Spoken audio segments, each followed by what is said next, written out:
seeing these massive protests that break out all over Doesn't the matter. country. It's pouring rain.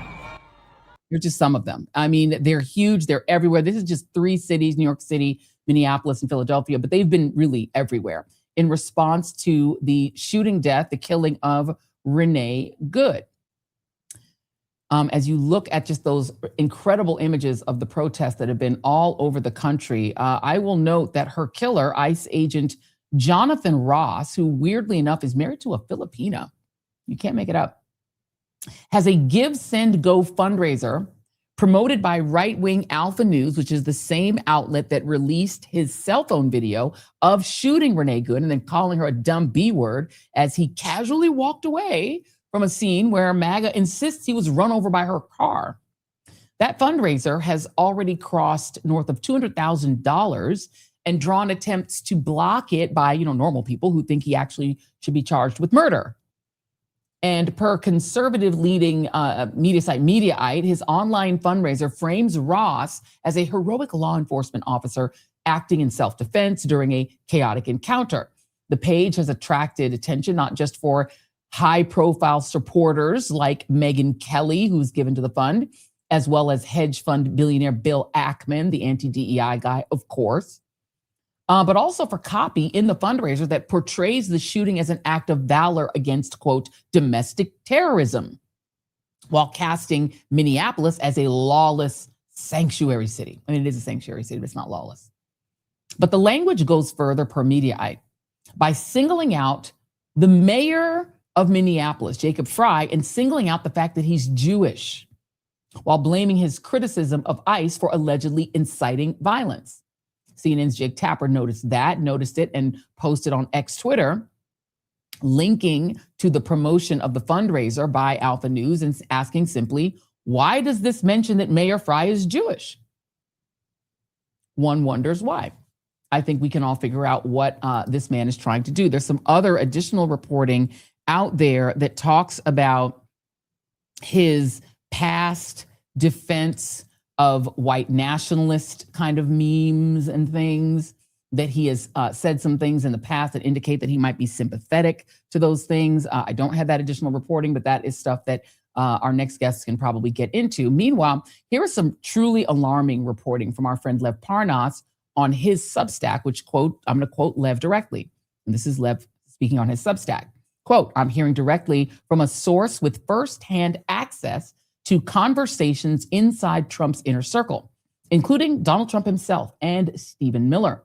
And I want to be crystal clear about this part. These are their words, not mine. This is Lev again. My source tells me there is outrage inside Trump world, not because an American citizen was killed, not because a mother of three is dead, not because the country is hurting, but because this case does not fit the narrative that they were counting on. The disbelief being expressed, including, according to my source, is that this was not a Black woman, not a brown woman, not an undocumented immigrant. They are openly discussing how much harder it is to spin, how much harder it is to provoke chaos, how much harder it is to justify a crackdown when the victim is a white American woman with no criminal record. Again, their word, not mine, per Lev. What they're talking about, Lev writes, what they're talking about right now is not unity, not protecting American citizens, not accountability. They are talking about how to steer the narrative, how to redirect outrage, how to manufacture fear, and how to push propaganda hard enough to achieve one overriding goal: power without limits. They want riots. They need riots. They are counting on violence because violence gives them permission. This is why provocateurs are being pushed into places like Minneapolis. This is why online agitators are trying to inflame tensions. We did see the other day a group of real protesters following a guy who burned an American flag and then bounced. Like he was pretending to be part of the protest, and he burned an American flag, and then he took off, and he was followed by some of the actual protesters who said, hey, why did you leave? Why are you wearing a full mask? That's not normal behavior if you're one of the protesters. Who are you actually? Are you an accelerationist? Are you trying to cause trouble? Because that's what it looked like to them. And this did happen, by the way, during the Black Lives Matter movement. After George Floyd was killed, there were all these huge protests in the street, and accelerationists, people who were trying to cause Chaos would show up to the protests and break windows. They would break a window wearing all black. They would be wearing all black and a face mask. They would break a bunch of windows and then bounce and then try to make it look like the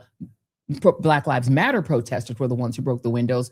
They were the ones causing violence, but they would cause the violence, right?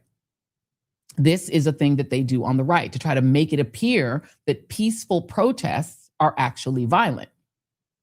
So Lev Parnas, let me go back to what he wrote. He said, this is why every lever of disinformation is being pulled at once. Chaos is not a failure for them. It is the mechanism, because chaos is how they sell Project 2025. Chaos is how they justify emergency powers. Chaos is how they silence opposition, which is why they are escalating.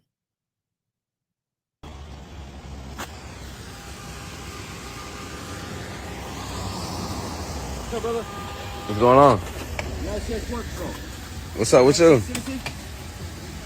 Watch out, man. What y'all on with me?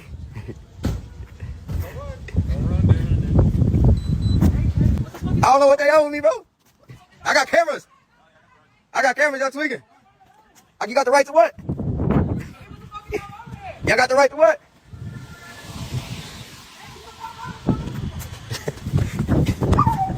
I got cameras. Shame on you. Listen,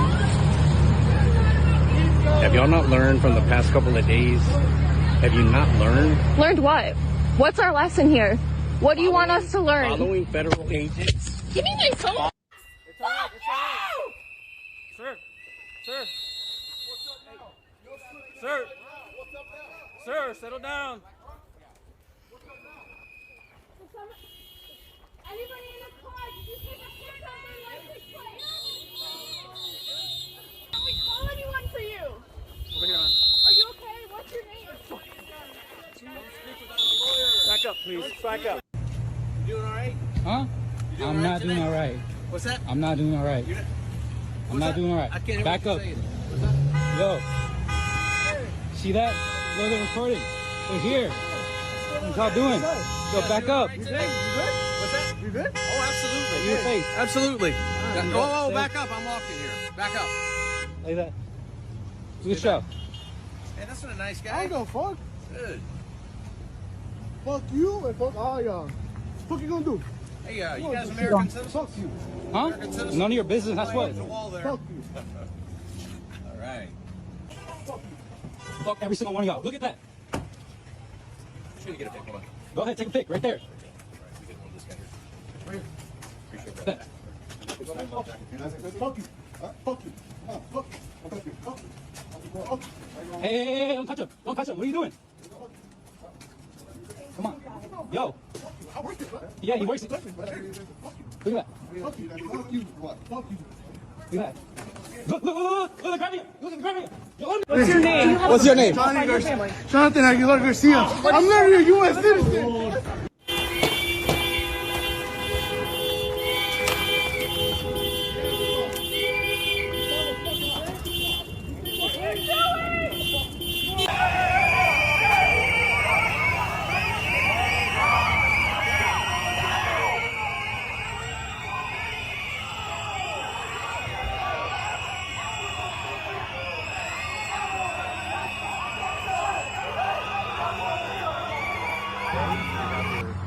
Plate number for driving erratically, very dangerous to the public.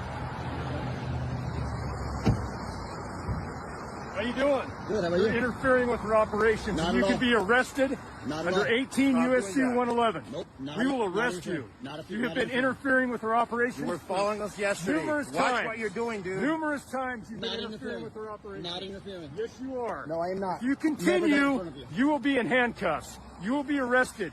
You will be 18 prosecuted. U.S. Code 111. Get that through your head, That's dude. a lot of numbers you just remember. Yeah. Good job.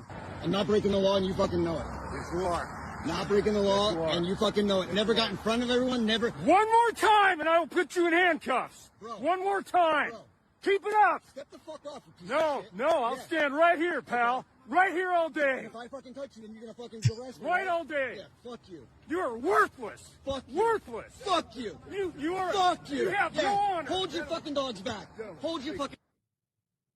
There was also an unk who went at these guys and called them the biggest B words that he's ever seen, and if he's ever seen one. I thought we had that video, but we don't have it. But it was great. He was in a fur, and he was in a full fur coat, and is a Vietnam veteran who gave it to him. And actually, it might be in this video because they've also not gotten the riots that they want, but they are getting confronted. They're getting opposition. Take a look.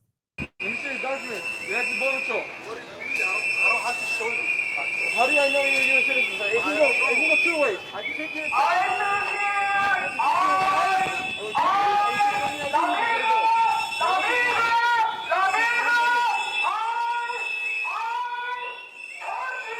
Where were you born?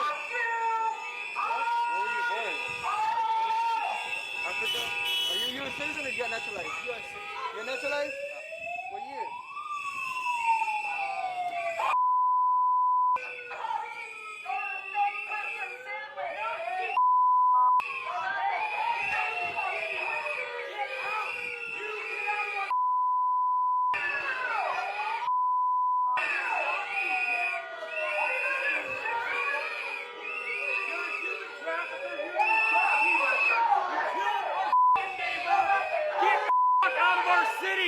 I'm not going to get out of your city, number one. Yes, get the out. I'm not a Nazi. Yes, you clearly. Oh, what does that say? Border Patrol. Yeah, you're a Nazi. You work for the orange fascists in chief. Yeah. Get the out of our city, you Nazi piece of shit. Number one, I'm not going to get out of your city because I live here. Oh, you want to make? You want to make? Okay, good for you. Good for you. You want to make lampshades out of people's skin? You Nazi piece of shit! Shades out of people's skin! Yeah! Get the out! Get out! Why is it so important for you guys to be out here? My dad fought in World War II, in Battle of Bulge. He'd be rolling in his grave to see what's happened to America now. And America needs to hold up a mirror to see what we've become. This is just so un-American to see Americans assaulting Americans like this. And these people here is what's America, protesting the brutality of what's happening in their cities and streets. And we felt, we'd never seen border agents before. We took the light rail down from downtown, we lived downtown. And we were trying to protest what happened yesterday, that bloody shooting, but then to see what border agents are like. And this is our first exposure to border agents. Pushed down the snowdrift. You know, we weren't part of anything, aggressively assaulted, and like, okay, that's what this is. That's what Border Patrol are. And they want fear. They want to project that intimidation. And that's frightening for all of America.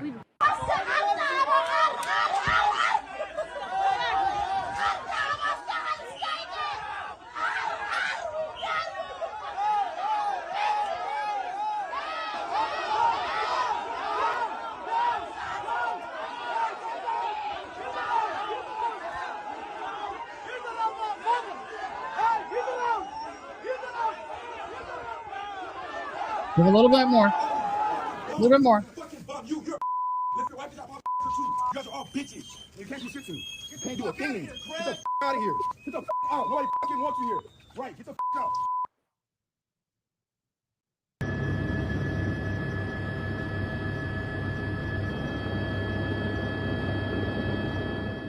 Bunch of bitches. Right here. You heard it from me. White supremacists. That's right. People. I hope you can see through those thick-ass glasses that you fucked up. You stand there and sanction this bullshit, and they kill a woman.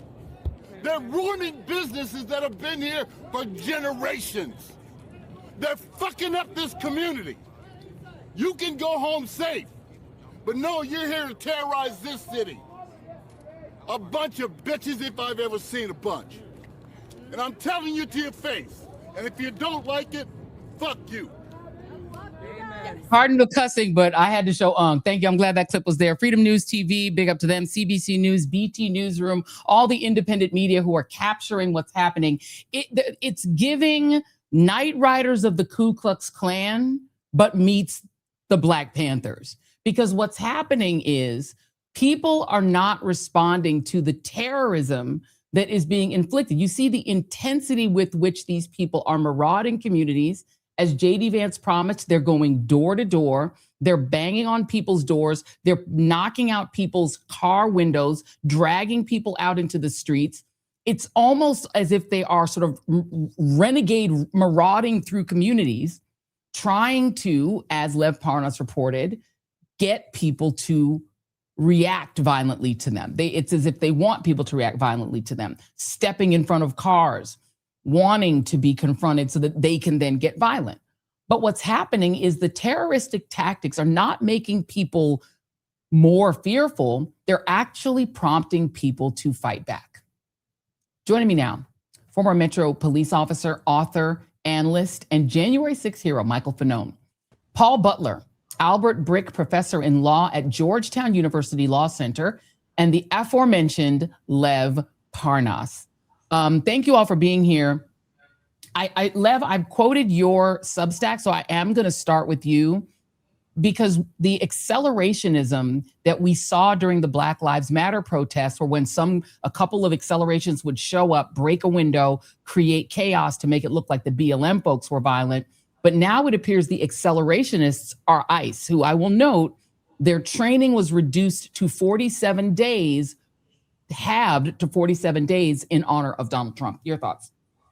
I mean, Joy, thanks for having me. It's just crazy what I was hearing today when I was on the phone and listening to. I mean, it all started off when, I was speaking to one of my sources and talking about finding out what Trump's reaction was to the peaceful protests, because yesterday what we saw was incredible, restrained, incredible protests, people coming out across the country, letting their voices be heard, but doing it in a peaceful manner and staying away from the protesters like Nick Sorter and others that I've documented that have actually driven their cars into some of these protests to agitate, and that's when I heard when he started telling me about what was going on inside the White House, how they're watching this like basically a reality show and using words like I said, it's their words, not mine, quoting, saying waiting for that George Floyd moment, George Floyd riot, and waiting for that acceleration to be able to show, words like show them the might of the American power. The left has not seen that, like talking about the left like we're not American citizens, like we're not equal to them, like it's a different group. And the reason why I decided to write that letter is because a lot of people think that this is a black or brown matter and I want to make sure people wake up, because this is not a black or brown or undocumented matter, because we're all, as Americans, do not fit in their role of what Project 2025 is about. It's about a group of small percentage of white nationalists, Christian nationalists, and I mean Christian nationalists, not all Christians, but this group of people, which majority of Americans don't fit into that mold, because most of are either immigrants or come from a different mode. So let me ask you before, I'm not going to interrupt you, but no, go ahead. Wrote that this plan, which you're laying out, was interrupted because Renee Good happens to be a white Christian mom. Talk about that for a moment. Yeah, exactly. I quoted, I said, this wasn't, one of the person, I don't know if it's Stephen Miller or somebody said this wasn't supposed to be a white American mom, meaning that, with the ICE raids and the targeting they're doing there, if this was, they were hoping that this would be either a black or brown. Again, I want to say clearly, I'm not saying that Donald Trump wanted to have somebody killed or wanted somebody shot, but the use of the moment kind of, if this was an undocumented, if this was a black or brown woman, that they felt that that's when they would be able to go, what they weren't able to do in the first administration is go after the BLM organization, go after people, start putting in agitators like they tried to go after Antifa, which doesn't exist. Right. But BLM, they were trying to go after, and that's why if it was a black or brown or undocumented, they felt the riots would be, not the riots, the protests, excuse me, would turn into riots with agitators, and then they could send in the military might. Gotcha. Let me point out to the audience that the New York Times is reporting that Minnesota and Illinois have now separately sued the Trump regime over these ICE deployments, saying they're unconstitutional. Let me go to you, Michael Fanone, for some analysis as a law enforcement officer. Can you talk a little bit about the appropriate use of force in these situations? Because they're trying to claim on the other side that it was Renee Good who was menacing the officers with her car. But yet I was reading today that the federal, as well as most state law enforcement rules, are that you are supposed to attempt to step out of the way of a vehicle, and you're not supposed to shoot into a vehicle simply because someone is trying to flee. Your thoughts? Yeah, I mean, first of all, I think that everybody should take into account universally, regardless of whatever police department or federal agency you're a part of, if you your first rule is to de-escalate the situation when possible. There were plenty of opportunities in this situation for that agent to de-escalate the situation. But just from analyzing the videos that I've seen that have been readily available, to include what CBP and ICE put forward, which was the video that shows Renee Good and her demeanor in the moments prior to being murdered by this agent, in that she is non-confrontational. The justification that was given by Kristi Noem, in which she said that, you know, this Renee Good was impeding their investigation or impeding their activities. Well, there were multiple ICE agents that were allowed to proceed. In fact, she was waving them in front of her vehicle in the moments prior to this agent firing. And it was clear through his demeanor that this agent was agitated. His ego had been bruised by the fact that this woman was filming him, which is her constitutional right to do. And he decided, as well as at least one other agent, that they were going to try to rip her from inside of this vehicle. And she reacted, I think, the way that most Americans would, especially having seen the way that ICE and CBP conduct themselves under this administration. And she fled. And it was clear that she was fleeing. There's been plenty of analysis, and the tires were pointed away from this agent. And at no point in time when he chose to fire his weapon, whether it was the first shot, the second shot, or the third shot, was his life in danger, or were any of the other agents' lives in danger. I would also note that no other agent pulled their weapon, no other agent fired. And to say that he was injured, as the president of the United States did, as Kristi Noem did, he walked away from that incident unharmed. He was talking on his cell phone. He was filming the incident with his cell phone in one hand, which is something I've never experienced in my time as a law enforcement officer. That's not something that's taught. And I think any instructor would say you're acting like an absolute child and a buffoon and a clown and putting yourself at a tactical disadvantage by doing that. And so, yeah, I mean, I can't see anything that this agent did that's in line with police policy or any training that I was ever exposed to as a law enforcement officer. Let's just play this video real quick. I cut together 3 clips that I think reinforce everything, Mike, that you've just said. Let's play that real quick. Jason, this is A5.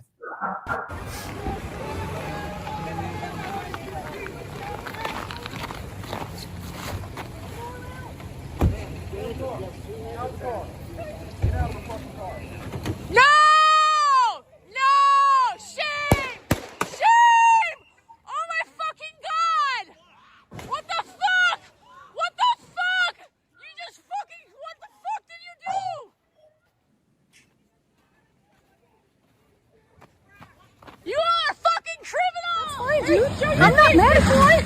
Show your face. I'm not mad at It's okay. We don't change our plates every morning, just so you know. It'll be the same plate when you come talk to us later. That's fine. U.S. citizen, former fucking veteran. You want to come at us? You want to come at us? I say go get yourself some lunch, big boy. Go ahead. Out of the car. Get out of the fucking car. Get out of the car. Fucking bitch. You! Shame! Shame! Shame! Shame! Mike Throne, the 3 things I want to ask you about to zero in on. Number 1, what is the way that law enforcement is trained to react when you're being berated? Because you're in a situation where people are berating you, people are attacking you verbally because of what you're doing, right? That's the situation these ICE agents found themselves in. That's number 1. Number 2, am I wrong in saying that the reason that officers are told not to fire into someone's car is because what happened to her is what would happen to anyone? Your foot hits the gas. She could have hit a child in the street. There could have been another person in the street. She could have crashed into a house. And then the third piece of it, what do you make of him shooting her and then calling her the B word and then strolling off?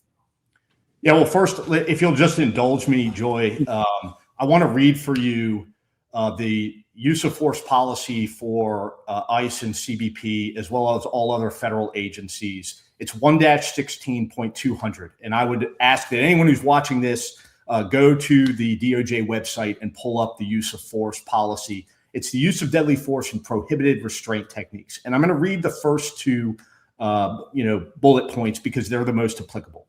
Deadly force may not be used solely to prevent the escape of a fleeing suspect. In this particular case, if you were going to call Renee Good a suspect, if you were going to say, and I don't believe that she was guilty of any particular offense at this point, if you were going to say that, you can't use deadly force solely to prevent her escape, which is one violation that this agent engaged in. The second is firearms may not be discharged solely to disable moving vehicles. Specifically, firearms may not be discharged at a moving vehicle unless a person in the vehicle is threatening the officer or another person with deadly force by means other than the vehicle. An example of that, if Renee Good was armed with a handgun and was shooting at the agent would have been authorized to use deadly force against Renee Good, not against the vehicle, but against Renee Good until he neutralized that threat. Second, the vehicle is operated in a manner that threatens to cause death or serious bodily injury to the officer or others, and no other objectively reasonable means of defense appear to exist. Why is that important, Joy? Because even if you say she was going to use that vehicle to assault us, as Kristi Noem said moments after this event took place, what did that agent do? He sidestepped the vehicle before he even fired the first shot. That's what a reasonable officer would do. They wouldn't stand in front of a vehicle because there's no way that your bullets or your body are going to prevent that vehicle from running you over. And so clearly what this agent did was in violation of departmental policy, was in violation of his training, and was murder. And what adds to the malice of it is what you brought up at the end there. The language that he uses, calling her a fucking bitch, moments after he just ended her life forever. As a former police officer, somebody who served with distinction for 20 years in an inner city police department and came across this exact scenario countless times. How many times did I fire my weapon? 0. 0 times. That's what makes me so angry. And then to add insult to injury, the difference between this moment and, at least what we experienced with George Floyd, accountability. Derek Chauvin went to prison.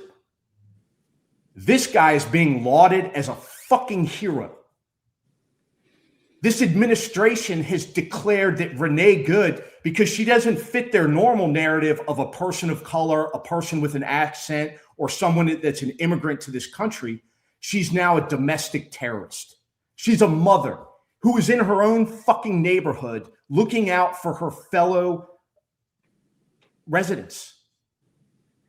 Yeah. It's disgusting, and it should scare the living shit out of every single American in this country. It now defeats it lends credence to the narrative. First they came for the immigrants, now they're coming for you. 100%. Amen. Amen. Kristi Noem had some thoughts, Paul Butler, that I want to share with you, because in addition to what Michael Fanone has brilliantly laid out for us, Kristi Noem seems to forget a very relatively recent codicil to this, right? There was another example of police who were facing actual literal deadly force. Michael knows of it very well, in which officers did not shoot at anyone except one person who was jumping through a glass door, on the other side of which were members of Congress and their 20-something-year-old staff. That is the one person who deployed their firearm on January 6th, 2021. And he was cleared because that was a clear case of using force. Donald Trump has said that Ashley Babbitt, she's already gotten a $5 million settlement. Nothing was done wrong. Let you listen, Paul Butler, to Kristi Noem attempting to explain the difference between these two things. I want to ask a question about the rules of how law enforcement is allowed to engage when feeling threatened, per your assertions. Because I want to show some video to you right now and ask, what is the appropriate response for the police officers in this situation?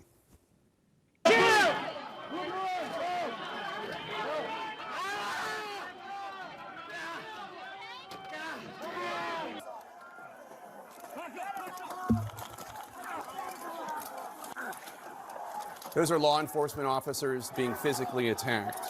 By this standard, would any of those officers be justified in shooting and killing the people causing them physical harm? Every single situation is going to rely on the situation those officers are on. That they know that when people are putting hands on them, when they are using weapons against them, when they are physically harming them, that they have the authority to arrest those individuals. The president make sure pardoned every single one of those people. And make sure that they're getting justice for their actions going forward. President Trump pardoned every single one of those people. And every single one of these investigations comes in the full context of the situation on the ground. And that's one thing that President Trump has been so focused on, is making sure that when we're out there, we don't pick and choose which situations are and which laws are enforced and which ones aren't. Every single one of them is being enforced under the Trump administration, and the clarity of the law stands. And if people don't like it, these members of Congress and elected officials should go change the law and make sure they have that debate and policy change. I just showed you video of people attacking law enforcement officers. Undisputed proof, undisputed evidence. And I just said President Trump pardoned all of them. And you said that President Trump is enforcing all the laws equally. It's just not true. There's a different standard for law enforcement officials being attacked if they're being attacked by Trump supporters. We just saw that. This individual and these instances and these investigations all have to be taken and done correctly in context of every situation that is happening on the ground.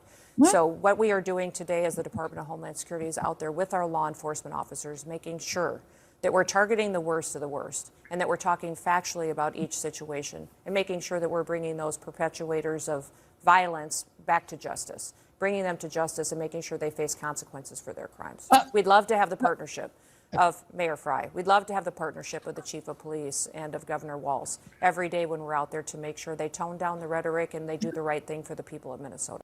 Paul Butler, can you decipher that word salad?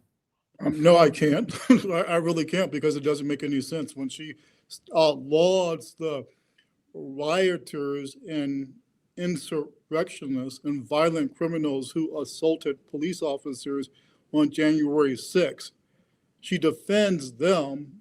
And in other interviews, she's called Miss Good a domestic terrorist. I can't make that make sense, Joy. We know that what Officer Fanone and the other heroic police officers did on January 6th, officers in the Capitol Police and in the Metropolitan Police Department in D.C., their actions preserved life. They took a lot of abuse, a lot of verbal abuse, and a lot of physical abuse. Many of those officers still have not recovered from their physical wounds and their psychological wounds. And of course, the President of the United States pardons all of the people who committed those crimes, including officers, including people who assaulted police officers. And when you look at what happened with Ms. Good, the video is a textbook example of what police officers are trained not to do. Joy, we see the ICE agent position himself near the front of Ms. Good's car and then fires shots. ICE regulations say that officers should avoid deliberately placing themselves in positions where they're at risk and then using that as an excuse to shoot in self-defense. So on January 6th, we saw police officers, professional officers trained to preserve life, engage in de-escalation. Last week in Minneapolis, we saw an ICE agent escalate a situation that resulted in the death of someone who did not deserve or have to die. Paul Butler, can he be prosecuted at the state level the way Derek Chauvin was? He could be, but the feds are making that extremely difficult by shutting out the local investigators from all of the evidence. So when this incident happened, immediately after, it was announced that there was going to be a joint partnership between the U.S. Attorney's Office, the FBI, and the Minnesota State Investigator. Now, mind you, this Minnesota State Investigative Agency has expertise, deep expertise. They're the people who helped bring the 4 officers who were implicated in George Floyd's murder to justice. The day after it was announced that that state agency and those trained investigators couldn't touch this case. They can't have access to any of the evidence. They can't have access to the witness interviews. They can't have access to the car that Ms. Good was driving, which is vital evidence. So it's legally possible for the state to prosecute Agent Ross for murder or manslaughter or negligent homicide. But as a practical matter, since the state is being shut out of all of the evidence, that prosecution would be quite difficult. One more question to Michael Fanone, and then one more to Lev. Michael, what position does this put local law enforcement in? Because a lot of regular folks just see cops as cops, right? They clearly cannot cooperate with ICE if ICE is behaving in this terroristic manner, right? And do you have any response to this idea of non-cooperation with the FBI? Well, it's outrageous. I mean, that's standard practice in pretty much every jurisdiction when there's a use of force incident, a serious use of force incident involving a federal agent, is that, you know, state, local, municipal law enforcement agencies who typically have much more experience in investigating serious use of force incidents, because there are a hell of a whole lot more police officers out there than there are federal agents, and they interact with the public on a daily basis, as opposed to federal agents who typically, now this, you know, CBP and ICE, the way that they're being deployed by this administration is a complete anomaly, or departure from those norms, but they would have more experience. And it also goes to letting giving, you know, confidence to the public that there's going to be a fair investigation. I mean, typically in the past, we would want the feds to get involved because there was a lot of mistrust and distrust when it came to local and state law enforcement. Now we have a complete reversal of that. I am growing very impatient with state, local, and municipal law enforcement agencies, especially and district attorneys' offices. I think the standard has been set by Philadelphia. If you watched over the weekend, you had the sheriff. She came out in coordination with the district attorney, and they announced that any ICE agents that break the law in their jurisdiction will be arrested and prosecuted. That should be the standard going across. You know, speaking to what Mr. Butler said, I recognize the difficulties when you're shut out of an investigation. I still think that, especially in the Renee Good case, there's ample evidence, there's witnesses to be interviewed. That agent needs to be prosecuted. He needs to be held accountable for his actions, because the public is growing impatient. You know, we saw no Kings 1, no Kings 2. If you speak to the individuals that are involved in those protests, they weren't just protesting the administration. They were specifically there because they were seeing the way that ICE and CBP were being deployed on American streets. That's where the anger and the outrage is.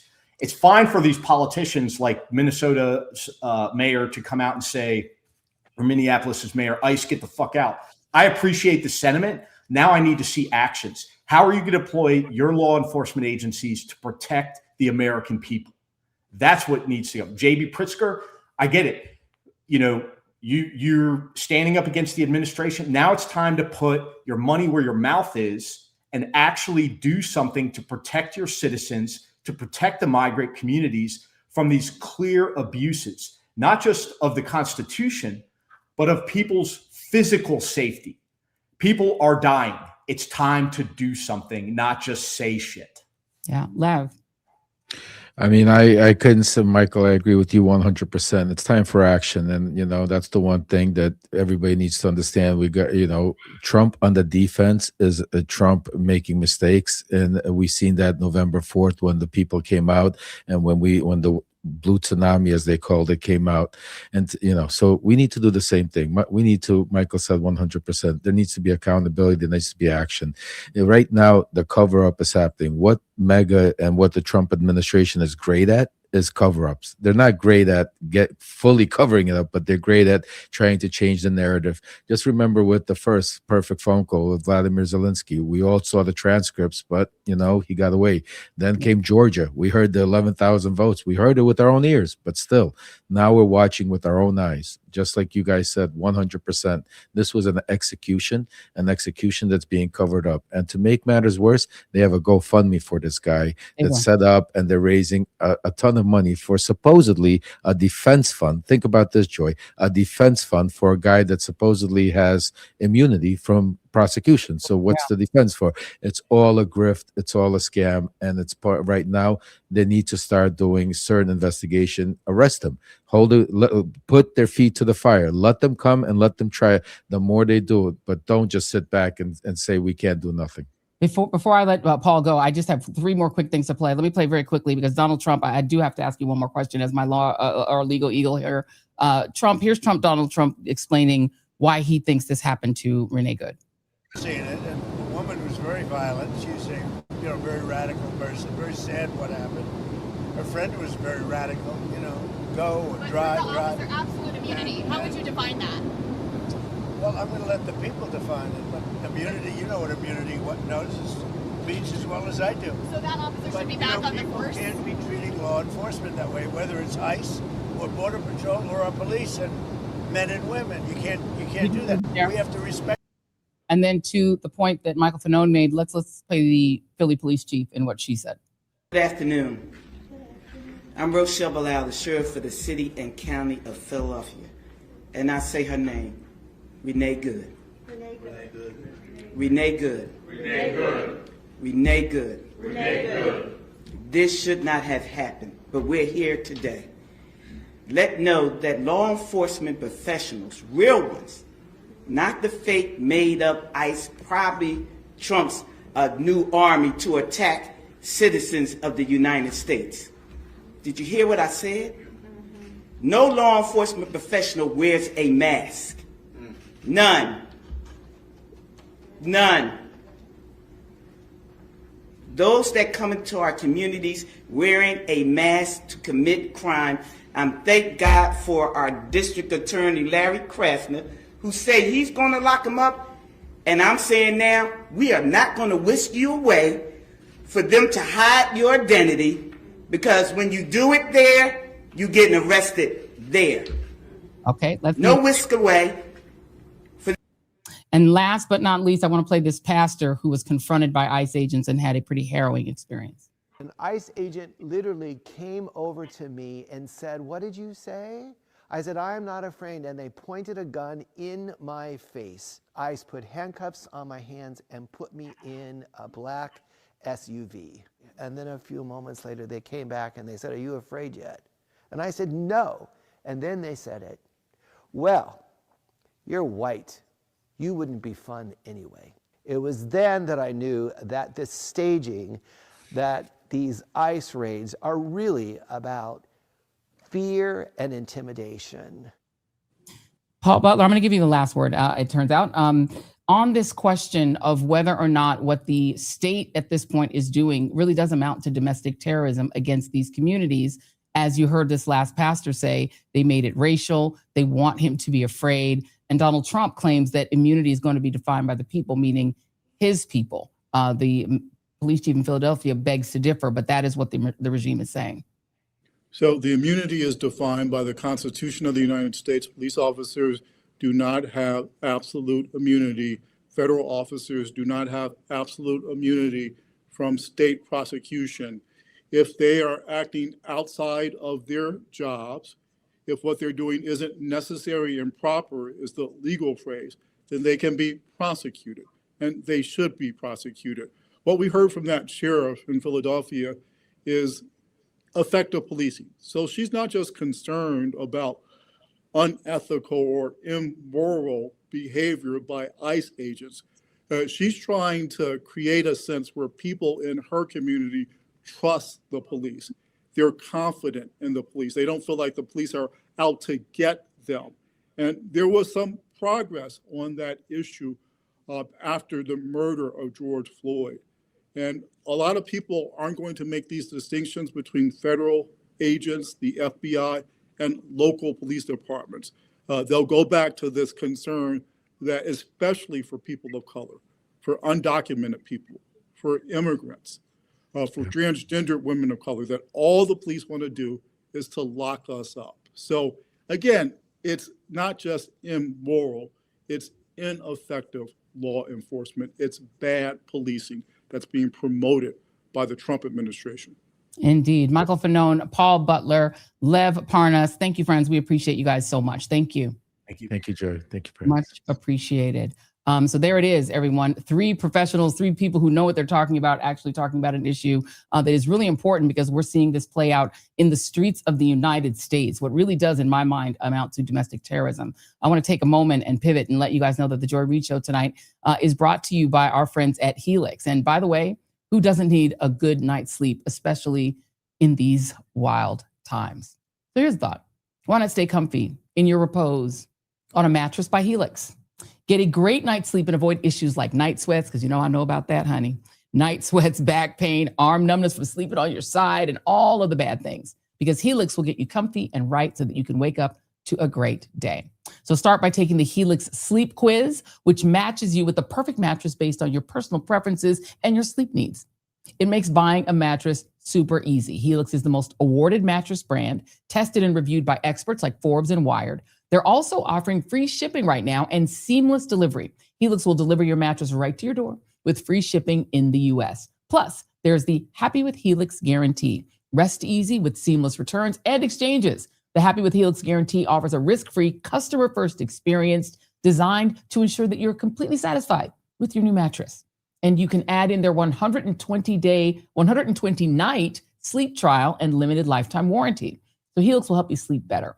A study by the Sleep Genome Product found that 82% of people sleeping on a Helix involved increased sleep in their deep sleep cycle. So if you want to sleep better and get a brand new mattress, go to helixsleep.com/joy for 20% off site-wide. That's helixsleep.com/joy for 20% off site-wide. Make sure that you enter our show name after checkout so that they'll know that we sent you. helixsleep.com/joy.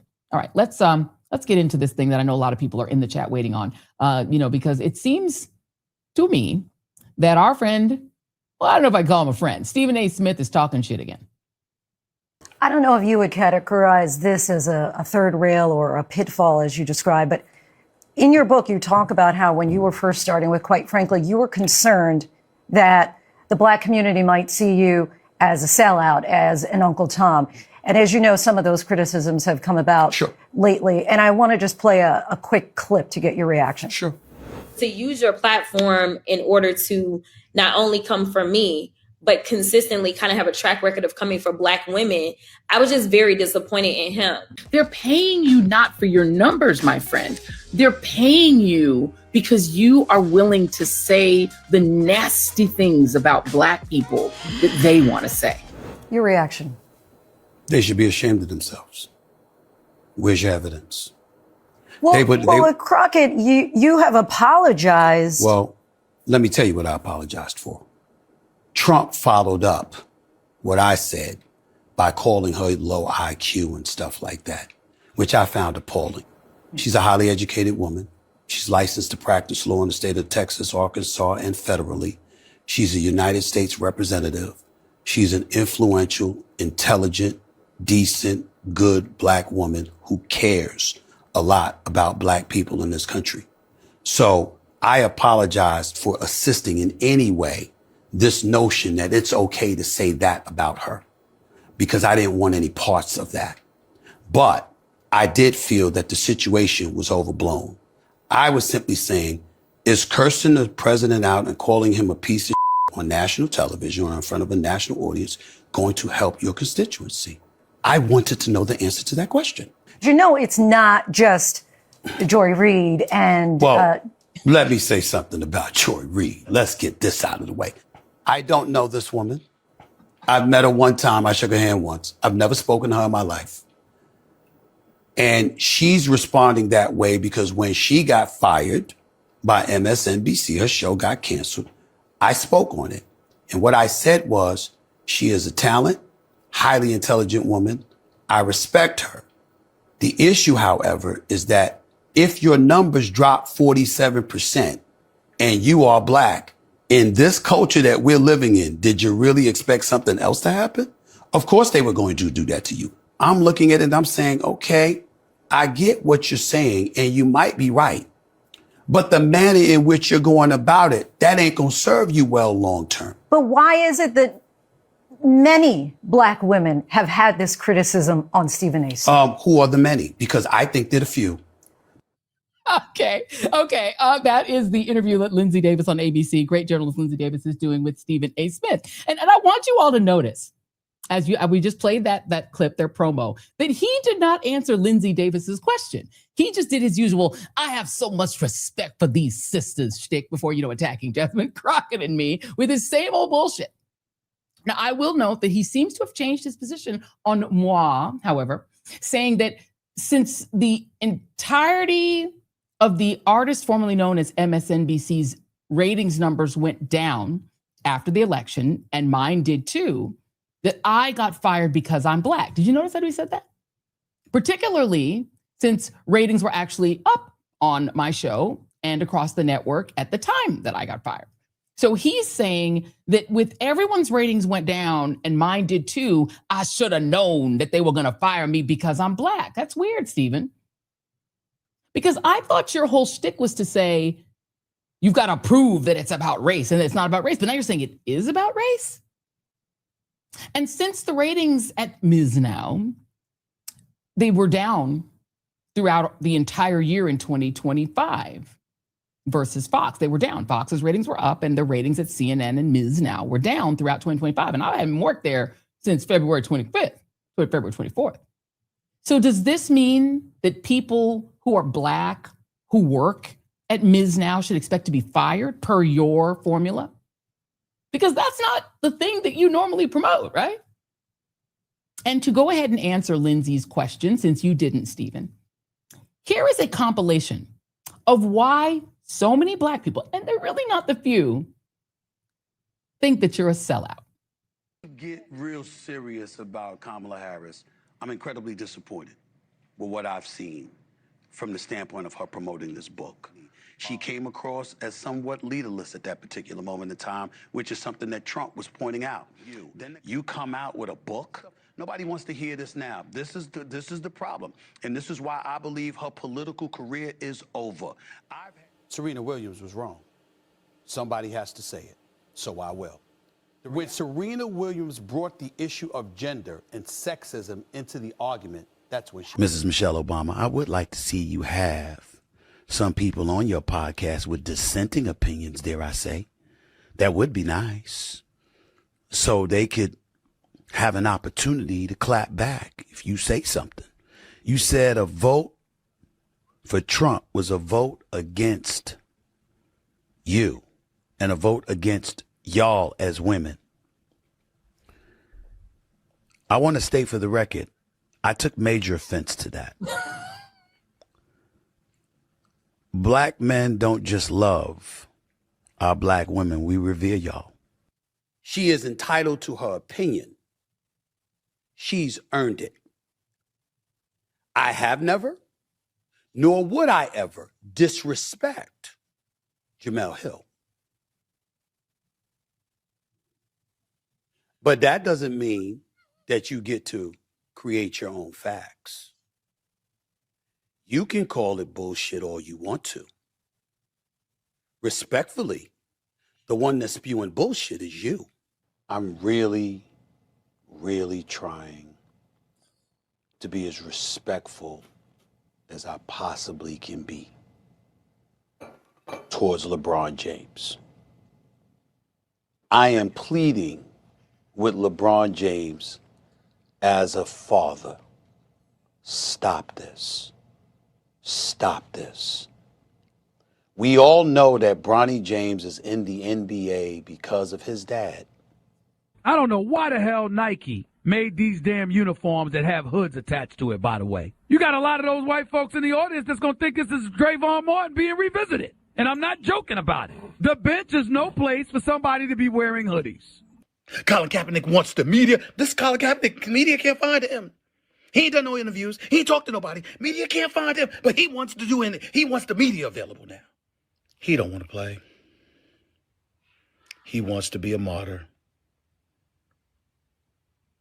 But guess what? It ain't working this time. You don't want to work. You just want to make noise. And you want to control the narrative. It's over. Let me tell you what gets me annoyed. And I hope Jasmine Crockett is listening to this. By the way, she's welcome on the show. When you go on national television and you calling the president of the United States out of his name, and you being all disrespectful, as a representative in this country, do you believe the citizens of Texas sent you there to do that? They don't like him either. I'm talking about those who voted for her in all likelihood. But because he is who he is and he is in that position, they expect you to go to Capitol Hill and figure out a way to maneuver yourself through that terrain to work in a fashion that's going to facilitate getting things done on behalf of your constituents. That's your job. That's your job. Excuse my language on Sirius XM, but it ain't your job to say he ain't shit. He ain't worth a damn. That's not your job. Anybody can do that. I've listened to Jasmine Crockett. Both AOC and Jasmine Crockett are welcomed on this show. I respect the hell out of both of them. I'm not here to disrespect anybody. I'm only talking about what strategy is going to work. What Bakari Sellers needs to recognize is, why don't you tell what the truth is? Why don't you speak about the level of resentment that you really, really have? That the American people are more willing to listen to somebody like me or the others that you mentioned rather than you, who's been doing this for years out of South Carolina and then some. Nobody care what you have to say. I'm giving you pub right now by talking about you. Because this is the kind of individual he is. I could come at somebody like that who chooses to be disrespectful. You know my number. You could have reached me a long time ago. We could have had discussions a long time ago. The only time you ever reached out to anybody is when you wanted to sell your book. So it doesn't matter to me what you've accomplished. It doesn't matter to me how intelligent you are. It doesn't matter to me how knowledgeable you are, because nobody wants to listen to you, because your intent and your disposition and your default position is to attack personally people you don't even know. A charlatan? That implies I'm a fraud. How am I fraudulent? My work speaks for itself. I've been doing this for years. And SiriusXM wanting to come to me, I got news for you. CNN will want me before they want you, and you work there. Not to mention other networks. Don't hate on us because of what you ain't. Step up and be more than that by focusing on the issues. And if we don't know, teach us. That's all you got to do. Teach us. If you're right, we'll listen to you. And instead of me calling you out on the airwaves, what I do instead is sit on the air and say, hey, this makes perfect sense, man. Bakari Sellers is right. Just like I've said Van Jones is right. Just like I've said others are right. On the left and the right. You bought and paid for on one side. Don't even want to hear what the other has to say. But you talking about me. Sit your ass down. And look, like they would say he's Virgin Islander. So they would say in the Virgin Islander, he has no behavior, right? You know, he's a Virgin Islander. But, bruh, just to be clear, that you are not an equal opportunity offender, because that was a long cut of offensive shit. But just to show y'all that this brother not an equal opportunity offender. Here is Stephen A. Smith when it comes to two white Americans whom he seems to particularly love. BCUs be very concerned about you making cuts in that regard?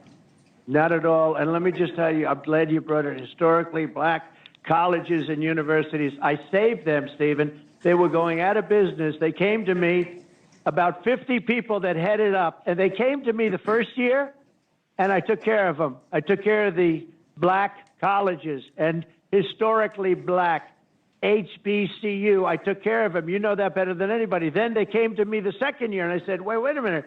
Why do you keep coming back? I saw you guys, and they were great guys. Some of them to this day are still really friendly. And by the way, they love Trump, every one of them. They came to me the second time. Well, you're giving them money. They came to me the second time. Get my damn teacup going. Oh, my God. Of any. At the time of this taping, 53 Trump nominees have been reported. One is black. That's it. A couple of things I wanted to bring up. I'm not surprised. Not surprised at all. Trump proclaims to be cool with the brothers and fellas and what have you. And, but when it's time to appoint people to positions of power, folks are choosing folks they're accustomed to, who look like them, share their cultural identity, things of that nature. You're expecting me to be overly critical of Trump about this. I'm not. The fact of the matter is that folks lost the right to complain. Folks lost the right to complain, even the black conservatives. He is a conservative talk show host. He's got a great podcast with millions upon millions of followers. He is an author extraordinaire. He's one of the brilliant minds in America, if not beyond, even though we tend to disagree from time to time. I'm talking about the one and only himself, Mr. Ben Shapiro. Pleasure to see you again, man. How you doing? It's an honor for you to have me. I really appreciate it. But I got to tell you something. As much as people may have been abhorred by Donald Trump's statement weeks ago, talking about how black folks, he's hearing that black folks find him relatable because what he's going through is similar to what black Americans have gone through. He wasn't lying. He was telling the truth. No, I don't. I knew Trump before he ran for the presidency.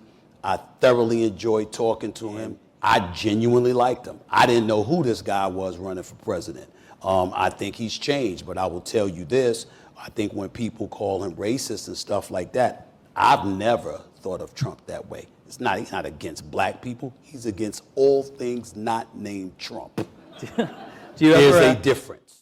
And we're going to give lip service to the tragedy of the moment, and then within 24 hours, we move on with our lives like nothing happened. Something did happen.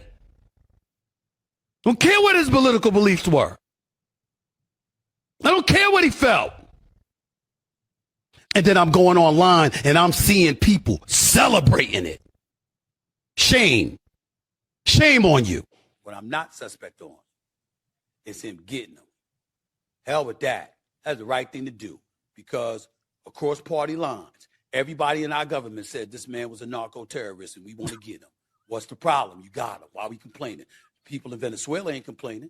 Venezuelans throughout this nation ain't complaining. A lot of people in Latin America ain't complaining about the fact that you got him. You got people. I know somebody from Venezuela, and now they fantasizing about going back because he's finally been captured. And they want democratic leadership within their country. Because they went from being one of the most prosperous countries in the nation a few decades ago to people eating out of trash cans. And we complaining. Are we complaining because it's legit or are we complaining because it was Trump? And this is something that could be perceived as beneficial to him and the GOP for the midterm and ultimately whoever's running in 2028 that wants to mirror the policies that he's implemented. Come on now. We got to be smarter than that. Better than that. Okay, now, Stephen, note to vive la différence. You don't have the same smoke for the right that you do for anybody black. You got a lot of smoke for LeBron and Jamel Hill and Kerry Champion and Jasmine Crockett. You got a lot of smoke for black folks. But when it comes to Charlie Kirk, who applauded the killing of Trayvon Martin and said we can handle some more gun murders if we can have more Second Amendment, Donald Trump, who is terrorizing black and brown communities, you have no smoke for them. If you've been criticizing the right the way you've been attacking people on the other side, I need to see those clips because when I tell you I've spent all day, Jason can tell you, just editing clips of you. And Stephen, I just didn't find the same smoke for the pro-fascist side, the pro-racist side, the anti-diversity side, as I found attacks by you, Stephen, against anybody black who has a prominent platform. And by the way, as to your attack on Bakari Sellers, Stephen, did you even know who his family is? Did your fam not learn about his history over there in the U.S. Virgin Islands? Now, to be fair, American history isn't exactly taught thoroughly everywhere. So just to educate you for just a moment, since you had so much smoke for Bakari, and since you like it when people bring you the facts, Bakari's father, Cleveland Sellers of Denmark, South Carolina, became a civil rights activist at age 15. Then at Howard University, he became a SNCC organizer after meeting and befriending a Caribbean-American activist named Stokely Carmichael. Now, in his life as an activist, Cleveland Sellers dealt directly with men like Bayard Rustin and Malcolm X, and SNCC sent Cleveland Sellers to do voter registration in Holly Springs, Mississippi, and to advocate for the Mississippi Freedom Democratic Party. Now, returning to South Carolina after leaving SNCC at 23 years old, he refused to be drafted into the Vietnam War, which many young civil rights activists suspected was a guise by the Johnson administration to pull them out of the streets, off the streets doing activism, and send them overseas to risk their lives killing non-white people. And instead, he poured himself into organizing in his native South Carolina.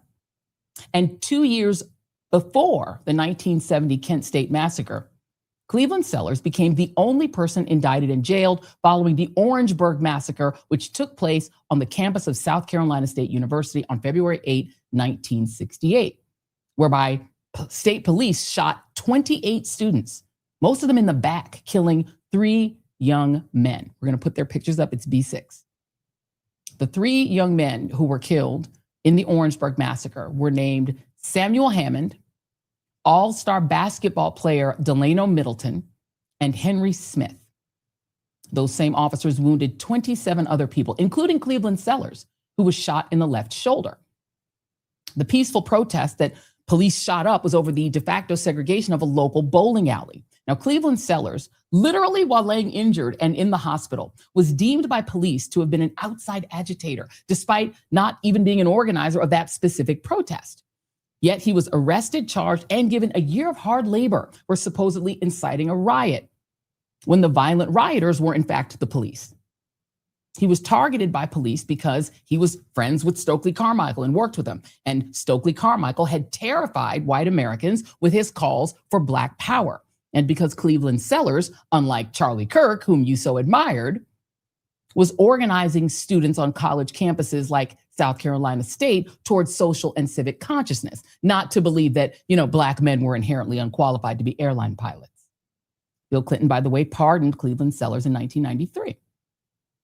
And unlike Donald Trump, Stephen, who you also seem to deeply admire and who you said you like very much, Cleveland Sellers, like Jasmine Crockett and Jamel Hill and Kerry Champion and Michelle Obama and Kamala Harris and LeBron James and Bakari Sellers and all the other Black men and women who you seem to so thoroughly and uniquely put down and criticize and attack, actually care about what happens to Black people, because they know that what happens to Black people in this country almost always eventually happens to everyone.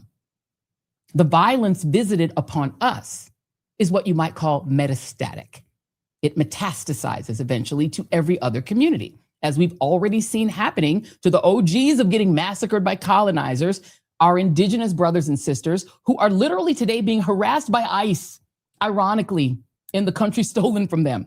And also Asian immigrants in Chinatown, Korean workers in Georgia, Latinos who are getting profiled all over this country at work, at Home Depot, ripped out of their homes, harassed, deported, tossed into concentration camps and private prisons at home and abroad. And now, as was always inevitable, white Americans, white women, who just as in the civil rights era, face state violence and even death for being race traitors and empathizers, since the right has deemed empathy to be evil. See Goodman and Schwerner, who were treated almost as viciously as Cheney, not quite, but almost as viciously as Cheney, and killed along with him in that 1965 lynching in Mississippi. The people you constantly criticize, they see that and they know that, Stephen. And we try to use our platforms to fight that hideous form of apartheid fascism. That's what we use our platforms for.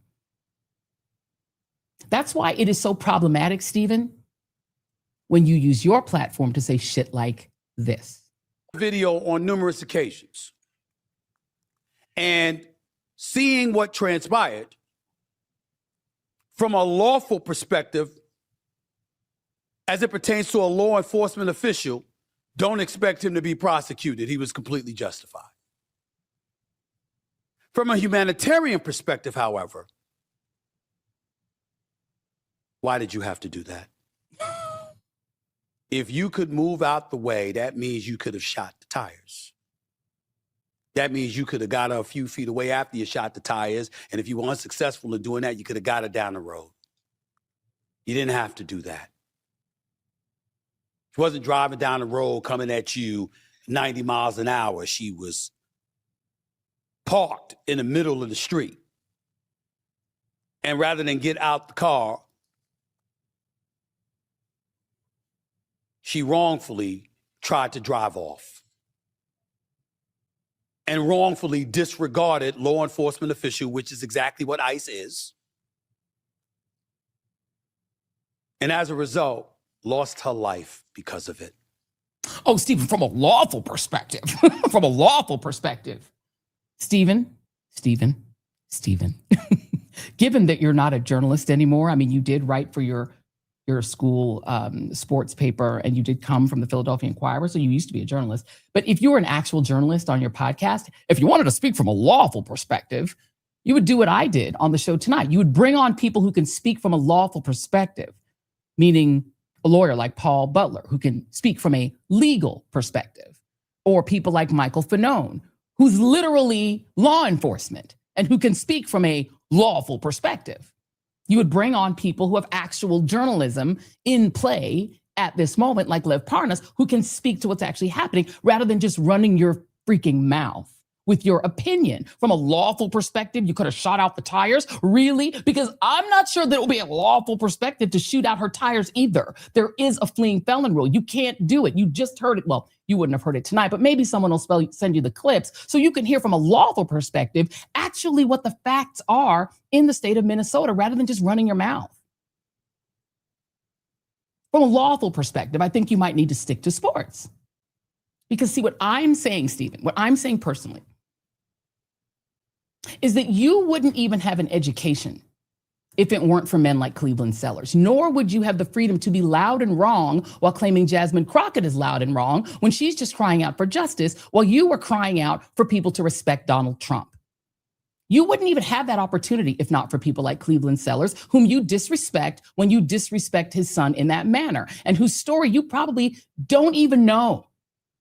Without the people who are willing to agitate, there would be no President Obama, no First Lady Michelle Obama for you to shit on, no me, no Don Lemon, no Lindsey Davis for you to fail to answer her question. But most of us, including the many Black men and women who you've disrespected over the years, we know that. It's just a pity that you have that big old platform, which I sure hope your loud, dumbass takes don't jeopardize for your day job, bruh, since I am today old.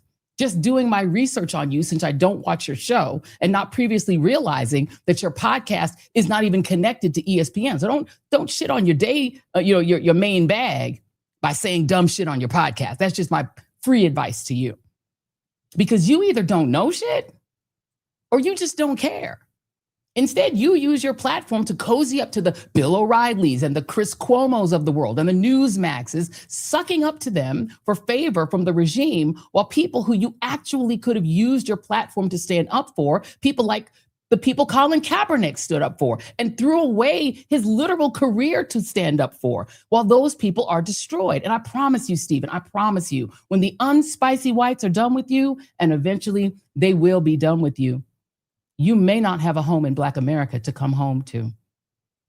Look, I don't know you, Stephen. That is true. As you said, we only met that one time, ironically, at the National Association of Black Journalists convention. But I disrespect you.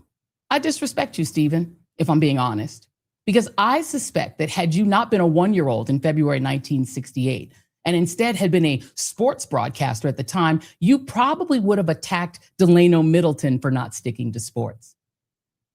You probably would have attacked Cleveland Sellers for not respecting the South Carolina administration and figuring out how to work with them. Just my thoughts. So CBS is having a time. Jason, did you have any thoughts before we move on to CBS? I think you said everything. I don't have anything to say. You cleared everything up very astutely, so I'm going to let it slide. You took care of it. Use your platform for things that actually can help people. That's all I'm saying. Because I would have told him go, but I'm going to let it alone. Go F. Anyway, bye-bye. Bye-bye. All right, well, so CBS is having a rough time, y'all. He's having a rough time. Their new anchor, Tony Dokoupil, fresh from calling Ta-Nehisi Coates a terrorist and being elevated to a greater position by Bari Weiss for his trouble. He fought with the prompter on his debut night and then blamed the control room for it, which you never do. Not nice. He's generally a nice guy. Back when he used to work at Ms. Now, the artist formerly known as MSNBC, he was a perfectly nice guy, very nice guy. But you don't usually blame the folks in the control room. But anywho, he then both sides the January 6th insurrection on the 5-year anniversary. And whilst dispatched to Minnesota, he offered North Korea-worthy praise of Kristi Noem and his fellow Miamian Marco Rubio.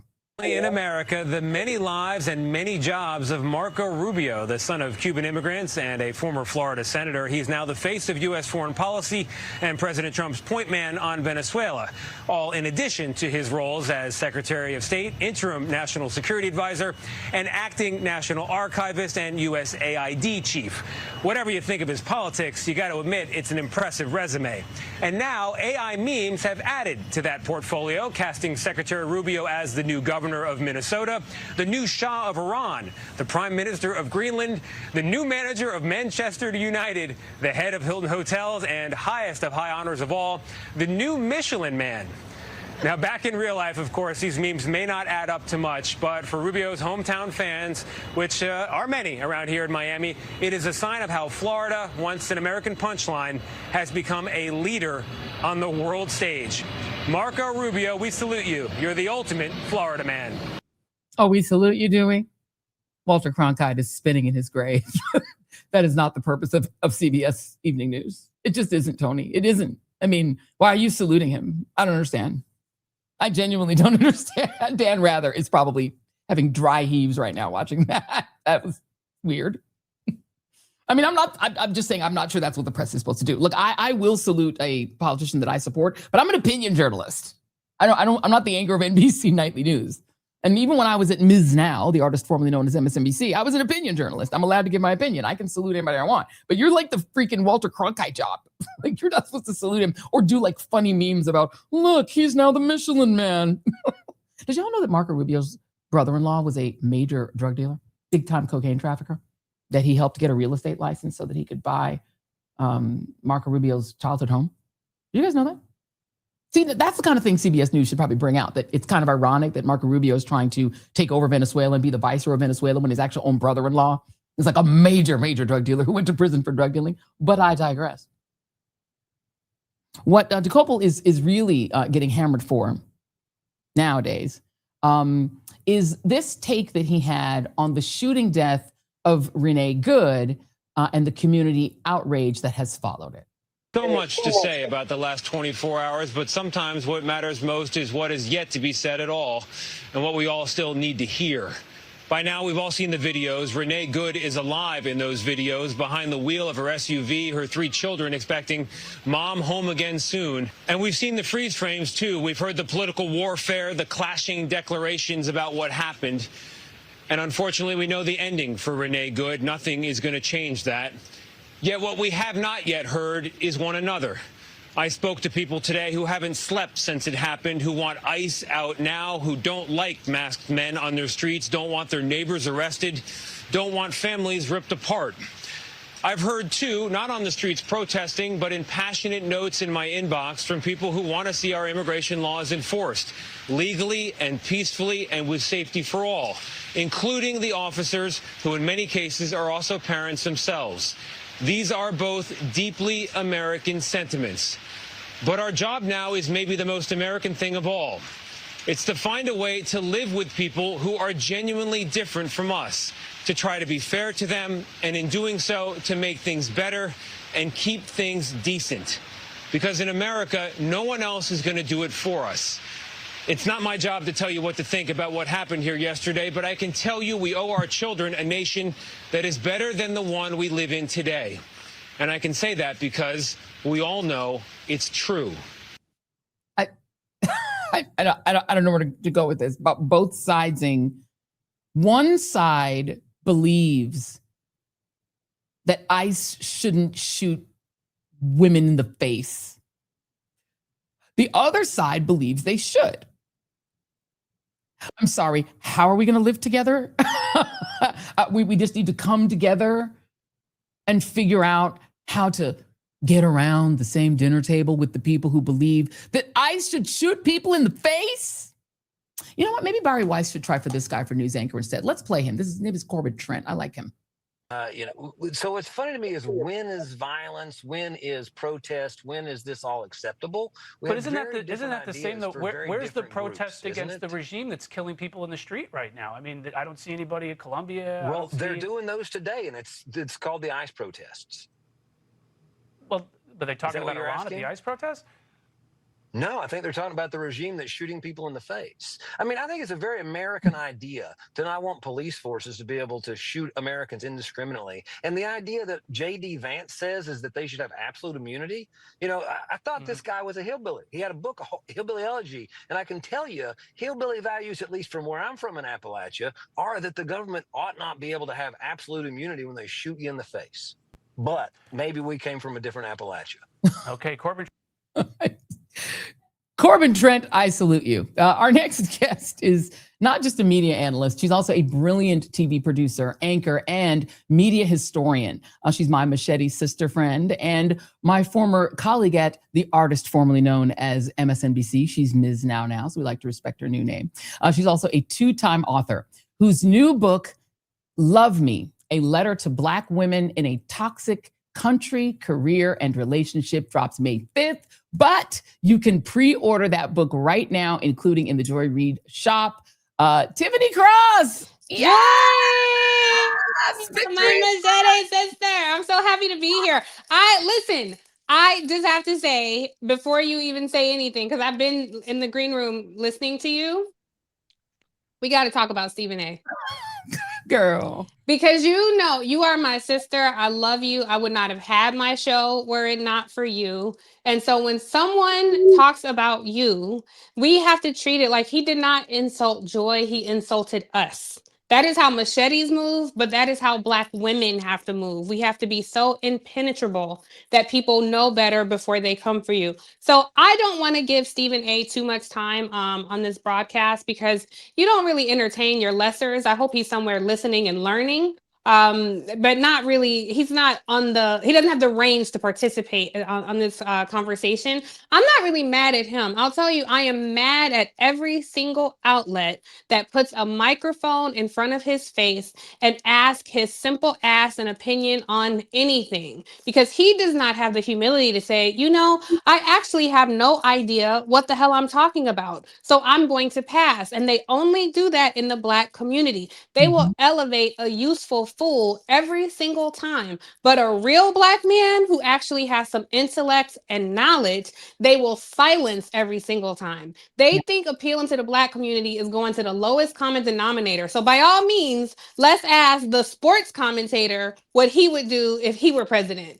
But I don't ever see them going to Joe Rogan saying, what are your thoughts on the Middle East, Joe? What would you do? They elevate the most ignorant among us, and I wish they would stop doing that. So you can't be mad when you give a clown a microphone, they're gonna perform. But it is the outlets, and it's very intentional, Joy, and that's why your show, your platform is so incredibly important. And I love how people didn't miss a beat. They were just like, Miss Who? The artist formerly known as Who? We rocking with Joy, because they know that Black faces are not always Black voices, and they know that we are not interchangeable. So I'm just thrilled. This is my debut on the Joy Reid Show, and I'm just so thrilled to be here. But I just had to handle your lightweight for you because I'm so tired of him taking up space. I'm tired every time I see his name in our group chat. I'm tired every time I see his simple face on television screens, because I know what they're doing. Every time I see him and people of his ilk, I know exactly what they're doing. It's so transparent, and shame on white gatekeepers who platform that level of ignorance while silencing important voices like yours, like mine, and all of our Machete sisters. Shout out to the Machete. So I'm just, you handled it with dignity and class. But I'm happy to get classless with this clown, because I just wish he would sit somewhere and Shut the, you know what, up, Mhm. please. I mean, I do too, but the reality is, and this is why your book is so important, because this is what happens in these spaces. Picture you or me, and I grew up a sports nut. I would never get a sports show. ESPN would not Right. hire me to be they wouldn't hire you to do it. But Well, I can do it, Joy, because I'm a sports expert. But yes, I take your point. You are. But the reality is, we would be laughed out of the table, out of the room, if we went to ESPN and said, give us a sports show, me and Tiffany. But Right. what happens with him is he turns around and goes to the podcast world, and they say, yeah, let's let him speak on sports. I mean, his commentary about Minnesota from a lawful perspective, and then proceeded to spew a bunch of bullshit. He doesn't know anything about the law, nothing about policing. And to your point, he doesn't have the humility to say, okay, I have the platform. Let me invite on experts who could actually educate me and my audience. He just gives his fucking opinion, excuse my language. He just gives his opinion, but it's valuable to white conservatives Yes. to have their anti-Black, anti-woman, misogynistic bullshit come out of a Black man's mouth. And that's why he's getting 200 million. What is he, like 100 million or $200 million? One or the other. He's a useful idiot to them. And how, like, I would be embarrassed to be that. If a bunch of MAGA people, no matter what I said, if a bunch of MAGA people started saying, you know what, that Tiffany Cross is onto something, I got to question my entire humanity. I got to question what I'm saying, what I'm doing. And so many people do this. And it's so clear it's a grift. He's doing this in service to them. And, you know, I go on every platform. I'm never filtering my words, hoping, oh, I hope I get a contract. Or I better not say this because the white gatekeepers over here might not hire me if I say that. I have such respect for my community. My entire life, I wanted to live in service to the liberation of Black folks. So every time I have a microphone, every time I have a platform, I will lay my body on the line in service to my community. I can't sacrifice that for the love of corporate overseers who have no intention in our liberation. And so what we know, Joy, is you could be the favorite on Monday and be gone by Friday, but what we know is we can always come home. And there's nothing the white man can dangle in front of my face that I would sacrifice the love I have from my community and from my people. So shame on Stephen A. and anybody else who gets in front of a microphone and starts spewing things that they have no idea what they're talking about. Just take a look around. You don't see them asking Amy Schumer questions about things. You don't see them asking Howard Stern's opinion on things. You don't see them asking Tom Brady his thoughts on where should the Ukrainian borders be defined. We should ask Stephen A. that. Where should the Ukrainian borders be drawn, Stephen A? Let him find Ukraine on the map to start with. That'll be the challenge. Right. How much should we be giving to NATO? Actually, what does NATO stand for, Stephen A? I would love to hear your thoughts on that. Like, read a book and shut the hell up. So, like, but for sure, please keep Joy's name out your mouth, and please keep Bakari's name. We roll deep over here, Stephen A. Yeah. I don't got a Black folks you roll with, but we roll deep. So just watch your mouth, bruh. Please leave all of our people alone. Yes. I want to ask you. I'm gonna use your brain as a media analyst first, because you've been in this business. You look 22, but you've been in the business. Well, I'm 25, so that's close. We in the ballpark. Your whole life, you've been in the media business. I have got to get your take on what's happened to CBS, because it was the network we grew up. We were a Dan Rather house. Yes. I'm like, the network we love to watch. It's shocking to me what's happened to it. What do you think of it? I'm so brokenhearted, Joy, because I began my career. I write about this a little bit, but I began my career when I was 15. And like you said, we grew up. 60 Minutes was the gold standard. CBS was the gold standard. But not only was CBS the gold standard, even their scripted programming, the news division was so powerful. Even their scripted programming had to reflect the news division. And as I've said many times, I grew up wanting to be the Brown Murphy Brown. And I'm getting so old when I say that. Some people are like, I don't get it. Who's Murphy Brown? So I'm so always happy to be in front of audiences who know what I mean. But I mean, that is how I defined my career. I wanted to be, they were just the highest bar. And so I think it crystallizes what so many Black women are going through in America, because Bari Weiss has never navigated a newsroom. She's never built a newsroom. Let me ask Bari, what is a nut graph, Bari Weiss? Like, talk us through that. There are just basic things about journalism that she has no idea. And they have turned over the gold standard of journalism to this mediocre, below average ass white woman who is yet again another person capitulating to the Trump administration, because as is the case in so many newsrooms, what is considered impartial, what is considered unbiased is rooted in what is white and male. And when you look across all news, not just CBS, but when you look across all newsrooms, less than 6% are Black staff. And it's probably lower than that now, post the Trump administration. And when you disaggregate that number, that means even less Black men, even less Black women. And so we see where the axes come swinging, even more Black staff is gone. And you don't have those people in a pipeline who could help promote you. If you didn't have your show, you wouldn't have been able to advocate for me to get my show. So we're seeing the devastation of a media landscape, not just in policy, but we're looking at post-Reconstruction, even in the media landscape, where Black press has once again become so crucially important. I want to shout out our brother Michael Harriet with Contraband Camp. He is building the Black Atlantic over there. So if you don't subscribe there, and shout out to everybody who's already a subscriber to the Joy Reid Show. But to see, first of all, Tony Dookie Pill, I want to talk about him because I think the fact that they are blatantly doing this cheerleading squad shout routine for the Trump administration, this follows the path of every dictatorship we've seen. And I don't know a country, Joy, you're a lot smarter than I am on these things, so correct me if I'm wrong. I don't know a post-industrialized country that has come this far towards authoritarianism and turns back. And so all the signs are there. And one of the ways they do that is to penetrate the media. If we don't like the media, then we'll just buy the media, we'll replace the media. And so to see CBS potentially, where at this point they have become state-run media almost. It's embarrassing. They've got great talent over there. I know Anderson Cooper has to be disgusted by this. Scott Pelley was one of the best. Ed Bradley, God rest his soul. I just can't imagine what they're going through over there. So it's really sad to see, but really shame on Barry Weiss. But shame on the people who empowered her. Because I don't know when people are going to learn this MAGA machine cannibalizes. The second you do something that he doesn't like, the second you do something that doesn't praise your dear leader, he will snatch your license, he will threaten you. And so as we see, it's like a domino effect. We see one after one, all these media outlets fall, and it's devastating to folks like us who've dedicated our lives to bearing witness and practicing true journalism. Even though we give our opinion, we practice true journalism and have come up through the ranks for more than 25 years I've been in this business. So it's heartbreaking. I don't know how to navigate this society, this landscape professionally at this point. It's heartbreaking to witness personally and professionally. You know, and I think about, you know, as you said, we need the building blocks in order to get our stories told. Because, you know, when you and I were growing up, you know, watching the news, it was just a lot of white men and Connie Chung, right? And yes. So we were like, and eventually Ann Curry. And Curry went and Oprah. And Oprah, right? We were pointing to those examples because it was the one sort of chance you get our stories told. It's interesting you mentioned Barry Weiss. You know, she's a gay woman and a mom. You would think that there'd be some empathy toward Renee Good, who is also a white woman and a mom. None. It's literally a both sides situation. But I want to talk to you about a story that this is one of the main reasons I miss your shows so much, The Cross Connection on Ms. Now, on the artist on MSNBC.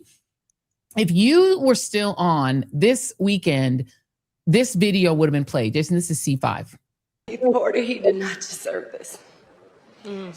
Keith Porter was a wonderful soul. His heart was big. He had a big heart. He loved so hard. He loved so deep. Anyone who came in contact with Keith loved him. He was a joy. He was a jokester. He was my baby. He was a father, a cousin, an uncle. And he always said, family over everything. It meant the most to him. My baby called me every morning to say, good morning, Mom, I love you. Every day before he went to work, just to say, Mom, I love you. How's your day? He loved his daughter. He loved me so much. I miss my child. He does not deserve this. His Home Depot family, I'm so grateful to them. He loved unconditionally. He never argued. He wasn't a gossip. He was the one that brought people together with love and unity. He was the type of person that there was no anger. He always brought joy into the room. He commanded the room and he made you feel special. Everybody had a name and it was from love, joy. Let's leave it he there. Left Keith Porter's death happened about a week before Renee Good was killed. It was a story that really, you know, my daughter told me about it the day that we were starting to put together the information for Renee Good, because it wasn't really on the news. It really wasn't covered the same way. Why do you think that is? The facts are very different. It was a off-duty ICE agent. It was a very different situation. It wasn't a confrontation over immigration. But what do you think of the coverage of the story, first of all, beyond the local level? And what are the chances that stories like this will break through in this moment, in this environment? Yeah. A few things. One, I think Keith Porter's story was actually even more devastating. The fact that the ICE officer was off duty. And as Black people in this country, we know all too well that vigilante justice system where you deputize yourself law enforcement or enforcers, overseers over our very body. So to even be approaching him when it wasn't necessary was completely out of pocket. And God, my thoughts to his mother. I don't think they see our humanity, so it's hard for them to imagine that this woman is mourning the loss of a child. And of course, there is the racial component, Joy. You mentioned that Barry Weiss is, also a gay white woman with a daughter. And yeah, the country, America, is trained to respond to the trauma of white women and mourn the deaths of white women. And so I'm not surprised that Renee Good's story elevated to the top. And again, there was video, and in news, if it bleeds, it leads, unfortunately. And so there was the video there. However, the commonality, I think, with Barry Weiss and Renee, even the intersectionality of marginalized groups when it comes to that, and particularly this administration, so often the marginalized group will choose race over whatever other thing. And so Barry Weiss, I would say, is a white woman before she is anything else. With the Keith Porter story, I think again this shows how the newsroom staff is so important because you and I were kind of different, Joy. Like, we did our own research, we wrote our scripts, we had amazing teams around us, but we were just those hands-on people. But it takes producers to find stories like this, to sift through social media, to share responsibly, to vet information, to make sure things are accurate, and that's how it bubbles up to the top. And so when you and I had our platforms, we were able to elevate these stories faster than the rest of the rest of the legacy media world would. And I think we will, unfortunately, with Keith Porter's story, I think we will continue to see these types of stories fade to darkness. I do want to take a moment and just let your viewers know, since Donald Trump's administration, there have been 16 shooting incidents involving ICE. Another 14 included ICE discharging non-lethal weapons like pepper spray and I think pepper balls is what you call them. 4 deaths have happened, including Keith Porter and including Renee Good. So we are still in year 1 for a few more days. And I don't think it's hyperbolic for me to say we need to start taking this very seriously. I don't know if this generation is ready for what's happening right now. I don't know if we're ready to meet the moment. People are so busy consuming phone slop, texting, not paying attention, looking down at their phones, not paying attention, not connecting and listening to each other. But we live in a country right now that has normalized mass men disappearing people. We live in a country that has said, yes, ICE officers, I'm giving you permission to shoot with impunity. That's essentially what Donald Trump has said. We saw current Secretary of Defense Pete Hegseth be asked this by Hawaii Senator Mazie Hirono during his confirmation hearing. She said, listen, then SecDef Mark Esper said, Donald Trump, why can't he asked Mark Esper, why can't we just shoot protesters in the leg? And she asked Hegseth, would you follow this unlawful order? And he suggested that he would. This is what we're dealing with, Joy. So I'm terrified for what happens, and I don't want to sound defeated, Joy, because so many people ask us all the time, what do we do? How do we handle this? And my only response, I'm curious what you say to people when they ask you that, but what I say is build shelter, because I don't know how to stop the storm, the onslaught that is coming at us. I don't know how to stop it all. There are people and pockets of people who can stop some things and maybe slow some things. But I think as Black people, marginalized people, we have to build shelter, protect ourselves, protect our loved ones, and whatever that means by any means necessary. Because if we are to die, then I would rather die fighting before I lay on my back for these shit-kicking, hate-kicking, cousin-dating, banjo-picking, half-witted idiots who have elected this dunce to the highest office of the land and put our very lives at risk, put our babies at risk. So It's devastating. And as a mother, Joy, I mean, you have 2 Black boys, you have a daughter. I can't imagine the stress that you go through. And you're such a target for them. They have such a hard on for you. It's so weird. I mean, it's like JD Vance, I wanted to say, like, how many times do you how many times you jerk the joy, JD? Because you can't stop thinking about her. Like, get a life. Odd. Like I'm like out of nowhere asked by no one, you know. So random. Like, it's so random. Like, leave me alone. It's You were so on random. my show back when I was on AM Joy. I let you on the show. What more do you want? I mean, they want your attention bad. They like, we over here, Joy. And we don't spend our time, like when we're together, we're never like, oh, I hate that JD Vance. We're like, girl, you look so good. That haircut is you, that outfit is good. We are joyful. And they really, I think, truly hate that. I write about that too. I want to talk about this book. I want to talk about this book because, and I equate them basically to the person that opened the door in Sinners. They just let the damn pick poor Robin clean. All them voters, the MAGA voters, y'all are the people who open that door and let the vampires in. And so that's why we blame you for what is happening today. But I want to talk about this book because this is your second book. Your first book really dove into media and the sort of the struggle of diverse people like live in this media space. This book, first of all, the promo is bomb. I can't play the music because the music is Beyonce, and then YouTube would be like, no. But it's a beautiful promo, and it's showing so many images that are so meaningful. I love the flipping the bird. That's what it feels like. Yes, and of course that image of Black women sitting on the roof sipping tea or sipping wine, watching the world burn. Why did you feel the need to write this book? What is Love Me? And is it love me or is it love me? You know what I'm saying? Like, I can't tell which one it is. So it is a letter to Black women, literally the subtitle, a letter to Black women and all that we're going through. And so it is not a request of Black women to love me. I'm not asking for my sisters to do what comes natural to us. We love each other on sight. The love is in our blood and bone. It's not even a request we have to ask with us. There's presumed safety. It is an offering to my sisters, a thank you to my sisters for loving me and loving you and holding us up. The confluence of my life, Joy, I found myself stuck in quicksand, in the quicksand of my life, and it was devastating to me. My show was canceled, as you know. You so bravely gave me a wonderful sign off the day that it happened. And that devastated me. By the way, I'm still mad about it, but go on. Yes. And I started dating someone right on cue. His picture was just on the show. I started dating someone and I thought, I've lost my show, but maybe that had to happen so I would have time for love. And then that didn't work out. And then the world at that time, this confluence of things, they just punctuated the fact that Black women are our enemy.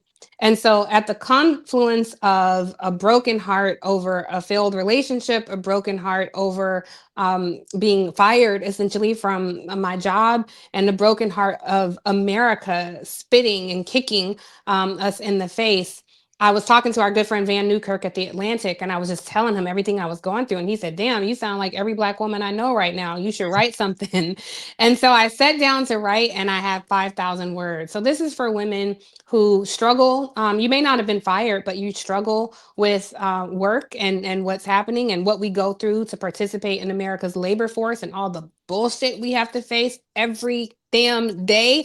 We have to sheathe our faces in plastic masks and smile as a way of saying F you to people, to the women who are navigating love, whether you're married, single, dating, but the ways that we pour love into our men and we don't always feel love back by our beloved Black men. So we pour love into our career, we pour love into our men, and we pour love into a country, and it just feels unrequited. It feels like it's not being reciprocated right now.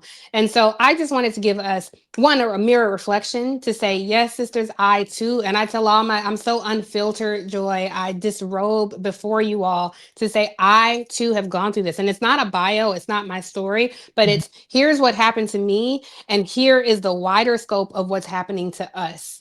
And I'm so forthcoming because I don't think that you can ask women to believe in something without being so honest. You know, I'm not the hero in this story. There are definitely some embarrassing moments. There are some heartbreaking moments. There are people going to read things like, Tiffany act like that, or Tiffany said that, she did that. But I just wanted to be really honest and give people permission that, you know, I write about hate texting and all the messed up things I said to the guy I was dating. I write about our sister circle and what it has meant to me. And when I found myself in that quicksand, how you all like had me by my wrist and would not let me sink, like pulled me up. I was losing oxygen. It was like, no, we're going to breathe life back into you and what we do for each other.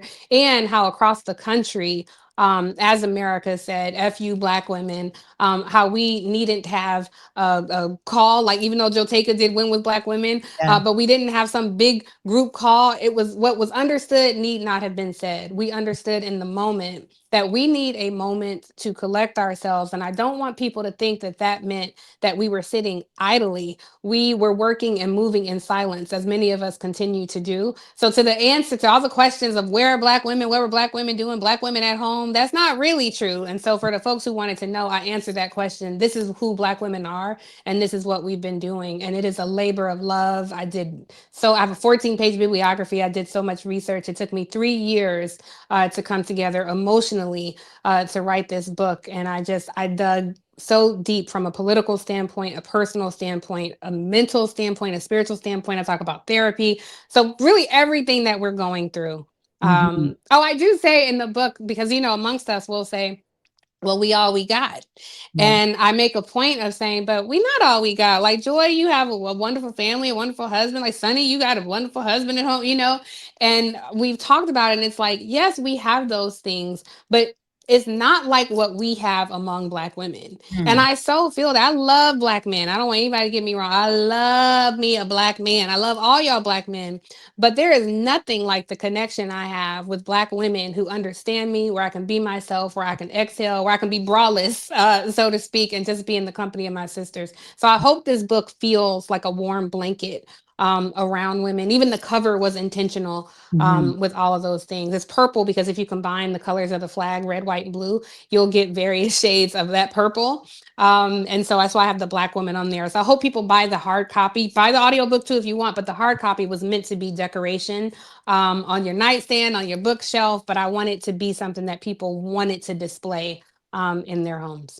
It's so beautiful. I cannot wait to get, I like to buy lots and lots of copies. Every time the Machetes write a book, I got like 20 of them. So I give them away as gifts, like my own copy, and then all my family always want them, and you have to sign them all. So I'm happy to. And can I say, Joy, shout out to my editor, Krishan. Krishan Trotman, who you know. I had a Black woman work on this book, and that was so important to me. I don't know if she's gonna work with me again because I fought her at every turn because she was knee deep in that book, like moving sentences, but she was so hands-on and really pulled the best out of this. I mean, I would give her 100,000 words and she would get back to me 80,000, and I fought for those 20,000 and she would say no. So the entire team poured love into this book. Krishan poured so much love in this book. So I just wanted to give her a shout out. Absolutely. Krishan is amazing. And, you know, it's great that she is in the publishing world because, as we both know, the publishing world is very white male. Yes. There's not a lot of us there. And she is a rare gem that's in the business. I have 11 billion questions. This is a team now for the chat that is loving you. There's so many hearts in the chat. It's not even funny. I have a billion questions, and I know everybody wants to know all about your breakup with the artist formerly known as MSNBC. I'm gonna wait for that. This book comes out May 5th, y'all. And we are planning, because you know, the basement, we like to do the little big tickets, the basement interviews, and we save those for our very, very special people. And we are planning to bring Tiffany in, and that's when I'm gonna ask all the questions. If you guys have questions you want me to ask in that interview, you have until May, because we're gonna do the interview. We're probably gonna record it in April. So y'all have some time to think about what you wanna know. One question I will throw in, because I know people will get very angry at me if I don't ask, is when you left MSNBC, did you feel what outside folks said felt like the connection with Melissa Harris Perry, that this was systematic and that it was Melissa and then you and then ultimately me as well, that this was not just personal to you, but that it was about us? I immediately I felt that. My first thought was, of the staff, what was going to happen to my team. And then I immediately thought of the communities. Like where else would you see indigenous stories, AAPI stories, Latino stories, and Black stories like the ones you and I covered?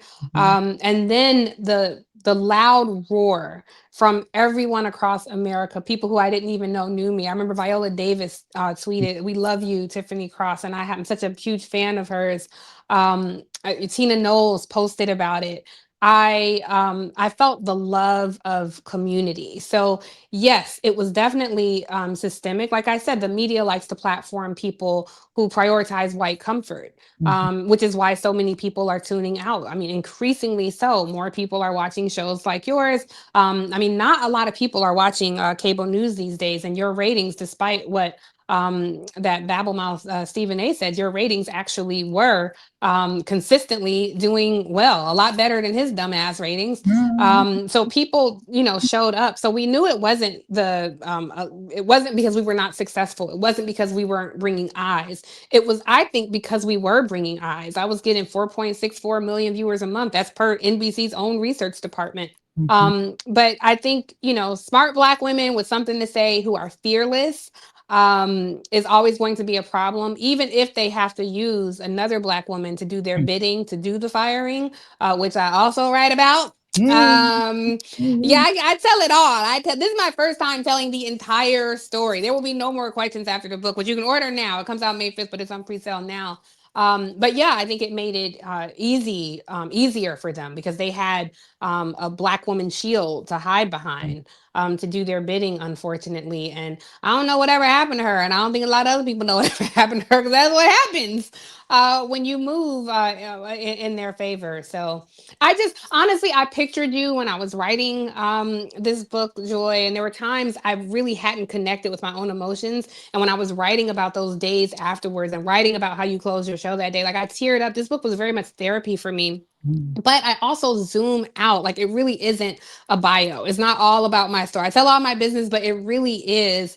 Here's what happened to me, and here's what is happening to y'all. So I pray, Joy, my biggest accomplishment, if 3 people buy this book or 300,000 buy this book, I would love to make the New York Times bestseller list and all the, the accolades that go along with it. But if none of that happens, but Black women read this and feel proud, if Black women read this and feel seen and feel heard and can tap into a little extra self-love, and we can walk past the street at each other and say, yeah, I read Love Me and I connect with you on such a deeper level. I mean, that will be the pinnacle of my life, because I laid myself bare and bled on the pages, all in service to Black women. I can't stress that enough. It's all I did from 7 a.m. to 7 p.m. every day for the past 3 years. And Native Land, of course, which I left Native Land, as you all know. But Joy is guest co-hosting Native Land this week. Okay, thank you for reminding me, because they would have got me. Yes, I will be guest hosting Native Land Pod on Wednesday. Yes. Tiffany has stepped out of Native Land Pod. She is going into her space of solo success, elevation. I was about to say, hold on. I was about to say, because there's a lady in here named Teresa Marlene, 4374, and she's here asking, Tiff, when can we see you over here on YouTube with your own show? This is the next question. I don't have a Jason in my life, so I'm trying to figure it out. Like, you got it. If you have this Jason. You got it. I got you. But I gotta come out there every day. I am trying to build that. We gonna work. Okay. All right. I would like to. Then we should talk, because that's what I would like to do. Yeah. And go ahead, Nathan. No, I said I got you. Okay. He got you. Go on. Okay, I need it. And there are rumors going around about Native Land. I'm gonna just tell y'all, this is the problem with AI. So when I left the show and when I was signing on the show, my last show, and I was like, well, I'm leaving because when Bakari joined, he said in his contract he would not work with me. He said there could only be one Beyonce on this stage, and that was him.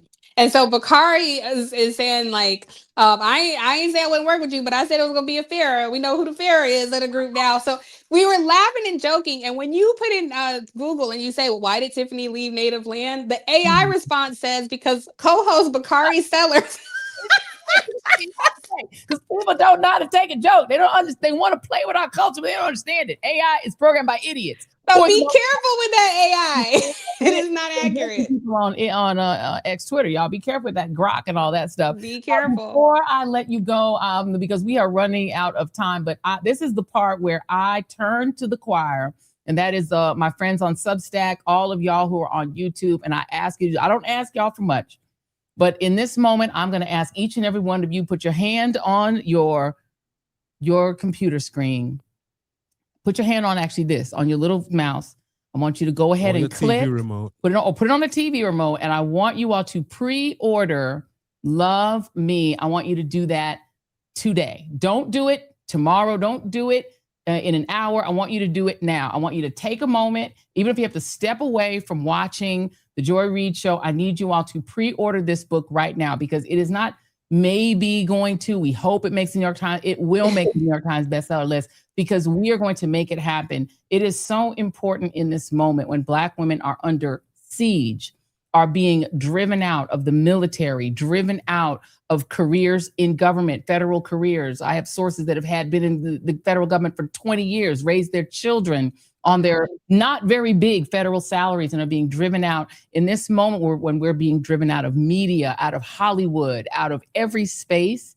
We still have the power to hold on to each other. And if we don't use it, then we're at fault for letting our sisters fail and letting our sisters fall. And we are not going to do that. Y'all know how many times y'all have come in here and yelled at me in this chat about, where's Tiffany Cross? Where's Tiffany Cross? As many times y'all have berated Jason and me, and I've been letting her cook because she's doing her book.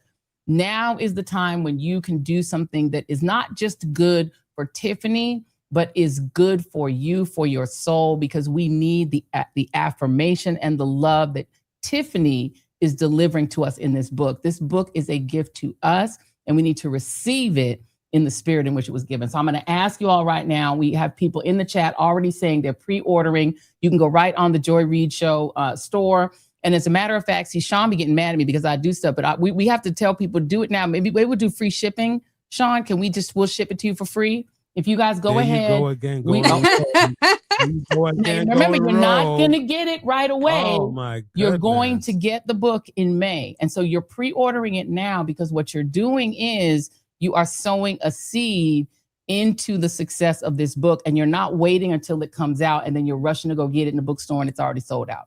You're going to go ahead and order, please. I'm asking you all now, this is a favor. I'm asking you to do it for me, please. And because of how much you love Tiffany, because this book is going to be a bestseller, period, with a T. Praise. Thank you so much, Joy. And people, when they read the book, they will see all the things that I write about you. They will see this is why I say what I say about you. And this is why I literally, my career took a sharp incline after Joy stepped in and was my advocate. And that is, I think this relationship crystallizes what Black women are. Our entire circle. All we got to do is drop it. Y'all know how Black women do it. We're not unique. All we got to do is drop something in the group chat and we quickly turn into Olivia Pope. It's handled. And let me not, because Tiffany loves to give me credit. The person who deserves credit is named Tracy Curry, the award-winning, brilliant filmmaker who you all may not know used to be a producer on the Melissa Harris Perry show. She's Oscar-nominated producer, and now she is an Oscar-nominated filmmaker. You should be following her career. She came up to me in my office and said, I have a friend named Tiffany Cross. You've got to give her an opportunity. Please book her. We booked this sister sight unseen. And then y'all friend Jason Reid saw her the first time she was on and said, I hope she's going to be a regular. That was fire. It was a family agreement. It was a family agreement. And then we had a food fight with the show that was on before ours, who then tried to book this sister away from me. We went to war with the show that was on at 8 a.m. because they started trying to book her. We were like, do not touch this. This is ours. We will fight over this sister. So what I'm telling you, Tracy Curry, big up to her. Attica is her film that was nominated for an Oscar. The year of the slap. It happened the year of the slap. It was a category that happened when the slap happened. And it was her versus Amir Questlove Thompson. They were both nominated in the same. Happy birthday, Amir. Amir's birthday is coming up. Happy birthday, Questlove. Yes. Questlove, happy birthday. Thompson. So they were nominated against each other, y'all. And that's when the slap happened. Yes. You can't make this stuff up. Tiffany Cross, love you, sis. There's not a thing you can do about it, little sister. I cannot wait to come out here and do the full interview, and then we're gonna. I can't wait. Questions. We love it. I can't wait, and I hope I see you. I'll text you when I see you, but I hope I see you at Amir's birthday. I will see you there. Okay, good. We're gonna coordinate. Let's ride together. Okay, perfect. Bye, Bye, Jason. Love you guys. Bye, Winnie, if you're in the back. Bye, everybody. And my sweet baby Nala, I love you. This is Nala's auntie. Our dog Nala, that's our auntie. She's only happy when Tiffany's over. She's like, let me do what I want. I will note that when Tiffany comes to a party at our house and Nala is not allowed to be out, she lets her out. I don't like it. It's Nala's house. If you go to somebody's house and you don't like dogs, you cannot ask people to put up their dog. That's the dog's house. No. I don't ask you to put up your 2-year-old when I come to your house. I don't like it. Free Nala. Guest in your house at a party. The last thing you want is your dog around. Don't start this debate. Don't start this debate. I'm not going to even debate with Tiffany. Jason, I'm mad at you because you're the one who put Nala up. I knew you were Eve. Bye. Wasn't me. Bye, Tiffany. Bye, you guys. Love you. And love you back. No, I'm telling y'all, we had a whole thing at the New Year's party. Tiff got here, was like, "Where's Nala?" Nala was locked up. I was like, "I didn't do it." And you know what she did? She let her out. Literally, I was like, why is Nala down here? Oh, she freed her. She freed. Thank you all for ordering the book. Thank you, everybody who ordered the book. We appreciate all of you guys. We absolutely, absolutely love y'all. I know y'all are still not over losing Tiffany Cross on Ms. Now. We are now officially overtime. Do we have time? I don't even think we have time for Moment of Joy. Do we have time for it, Jason? Let's play it real quick. Let's play the Moment of Joy. Golden Globes were last night. If this is YouTube, if you want the time to play, you can play. We'll give them a little more minute. Let's give them a couple minutes. Let's do the Golden Globes is our Moment of Joy. Lots of people won. Golden Globes were last night, and some stars. They rocked these pins. Let's show you guys the pins. D1. Let's start with D1. Show these little pins because people were out there wearing their Be Good Ice Out pins. That's Ruffalo, Mark Ruffalo, and oh, my brain. Wanda Sykes, the fabulous Wanda Sykes, the amazing Wanda Sykes. And they were two of the artists who wore these pins that said "Be Good" and "Ice Out." So God bless them for doing that. But let's play some of what was said. They wore those pins to stand in solidarity with the activists who are opposing the ICE invasion of our cities. Now, some folks were annoyed that Sinners lost out on Best Screenplay and Best Director, and Ryan Coogler and did not get Best Director, and Michael B. Jordan did get Best Actor. But the film did take home 2 awards for Best Original Score as well as Best Cinematic and Box Office Achievement. And Tiana Taylor took home the award for Best Supporting Actress for her role in One Battle After Another, the film that's the favorite for the Oscar for Best Picture, which also won for Best Comedy. But you've also got to give kudos to the hostess, Nikki Glazer. She's a stand-up comedian, Nikki Glazer, for setting the tone for the night and for some of the speeches. So here they are. Oh no, we forgot the other part. Oh man, I put the wrong one in. The part that I absolutely wanted to add that I did not get to was the part where Robert De Niro said, "F Trump." No, I think I missed it. I'm going to say one thing. Fuck Trump.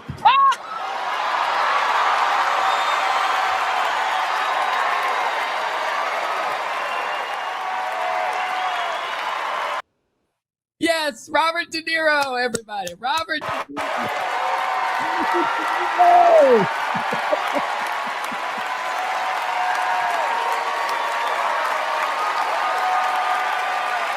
It's no longer down with Trump. It's fuck Trump. That is our moment of joy. Robert De Niro. We could not have gone through it without our moment of joy from our favorite. We love Robert De Niro. Before we go, I want to thank you to Angela Yee for having me on Way Up with Angela Yee today. Clips of the show are available on my social media and also on this show's social media. Also want to note that this show has been nominated for an NAACP Image Award, which is pretty exciting. We're going to put the link in the show description so that you can vote away. I want to congratulate all the nominees in our category of Outstanding News and Information Podcast. That's our category, including our pal Don Lemon is nominated in that category. Our peeps at Native Land Pod, and Tiffany was still in Native Land Pod, I believe, when it was nominated. So that original OG Native Land Pod is nominated. Audie Cornish of CNN, and a show called Accidentally Informed. The telecast is in February. We're definitely going to go. So you guys have plenty of time to vote. So please vote for us, as well as like and subscribe so that we can, have a shot. It will be fun. I love the NAACP Image Awards. I actually won one just before my show on MSNBC was canceled. It's upstairs. So thank you all for tuning in. Thank you all for all the love you gave to Tiffany Cross. I know she felt it, and also to Nala too. What? I said her book is sold out on our show. Is the book already sold out? Yeah. You guys are amazing. Y'all have already sold out the book. We have to order more. Good gracious. You guys have already sold out the book okay, so we're going to try to make sure that we resupply because we have a certain allocation of pre-sales. Remember, these are pre-sales. So we got a certain allocation, but it appears we've already sold them out. So if you guys want to give us, we're going to see if we can get some more. Give us 24 hours and we're going to try to restock. We have to now reach out to the people during daytime and we will make sure we get more so you guys can sell out a second time. Make sure that we get this book to be a New York Times bestseller, guys. We can do this. Let's do it. Book's already sold out. I think Brilliant Sean might job. be able to get it up sooner than 24 hours. Okay, so we're going to check again. Give us until like 10 p.m. Give us till 10 p.m. and then log back into the Joy Reid Show shop, which is shop.joyandreid.com, and go back and you can get the rest of y'all done bought all the books. Y'all got our whole allocation. We appreciate you guys. Thank you for tuning in. And we will see you Wednesday. I want to note that Wednesday's show will feature Stacey Abrams. Stacey Abrams will be featured on Wednesday's show. It should be really, really interesting. We're also going to have Dr. Vin Gupta is going to return to talk about all of these changes to ACA and to your healthcare. Yes, and the members on, and then on Enter Your Healthcare. So if you guys want to have questions, if you have any questions about the changes to ACA, if you have Obamacare, if you need to buy health, if you're worried about how that's going to play out, you really need to tune in on Wednesday. That's going to be in the 7 o'clock hour. Leah Littman is going to be in our 6 o'clock hour as we go through Stacey Abrams' breakdown of the 10 steps toward autocracy. We'll find out what stage we're at. And then on Friday, 10 steps to autocracy. And then on Friday, we do our members only friends, readers with benefits chat on Friday. So Stacey Abrams Wednesday with Leah Littman, Dr. Vin Gupta also Wednesday.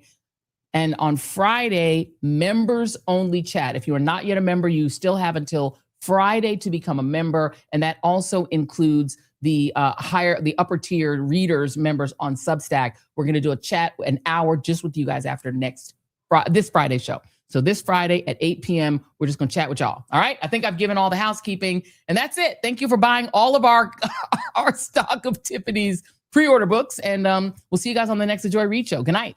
Love y'all. Much love. Getting back to the basics, grassroots level. Let me dig a little deeper with the shovel. Plenty can't tell the forest from the trees, and I'm hard to detect, like a black hole in the dark. Injustice anywhere, it's a threat to justice everywhere. Let me make this clear, I got a bone to pick, and I'll never fear the threat of poverty. They don't want to talk about it, they rather party, so I'm a real talk about it, for sure.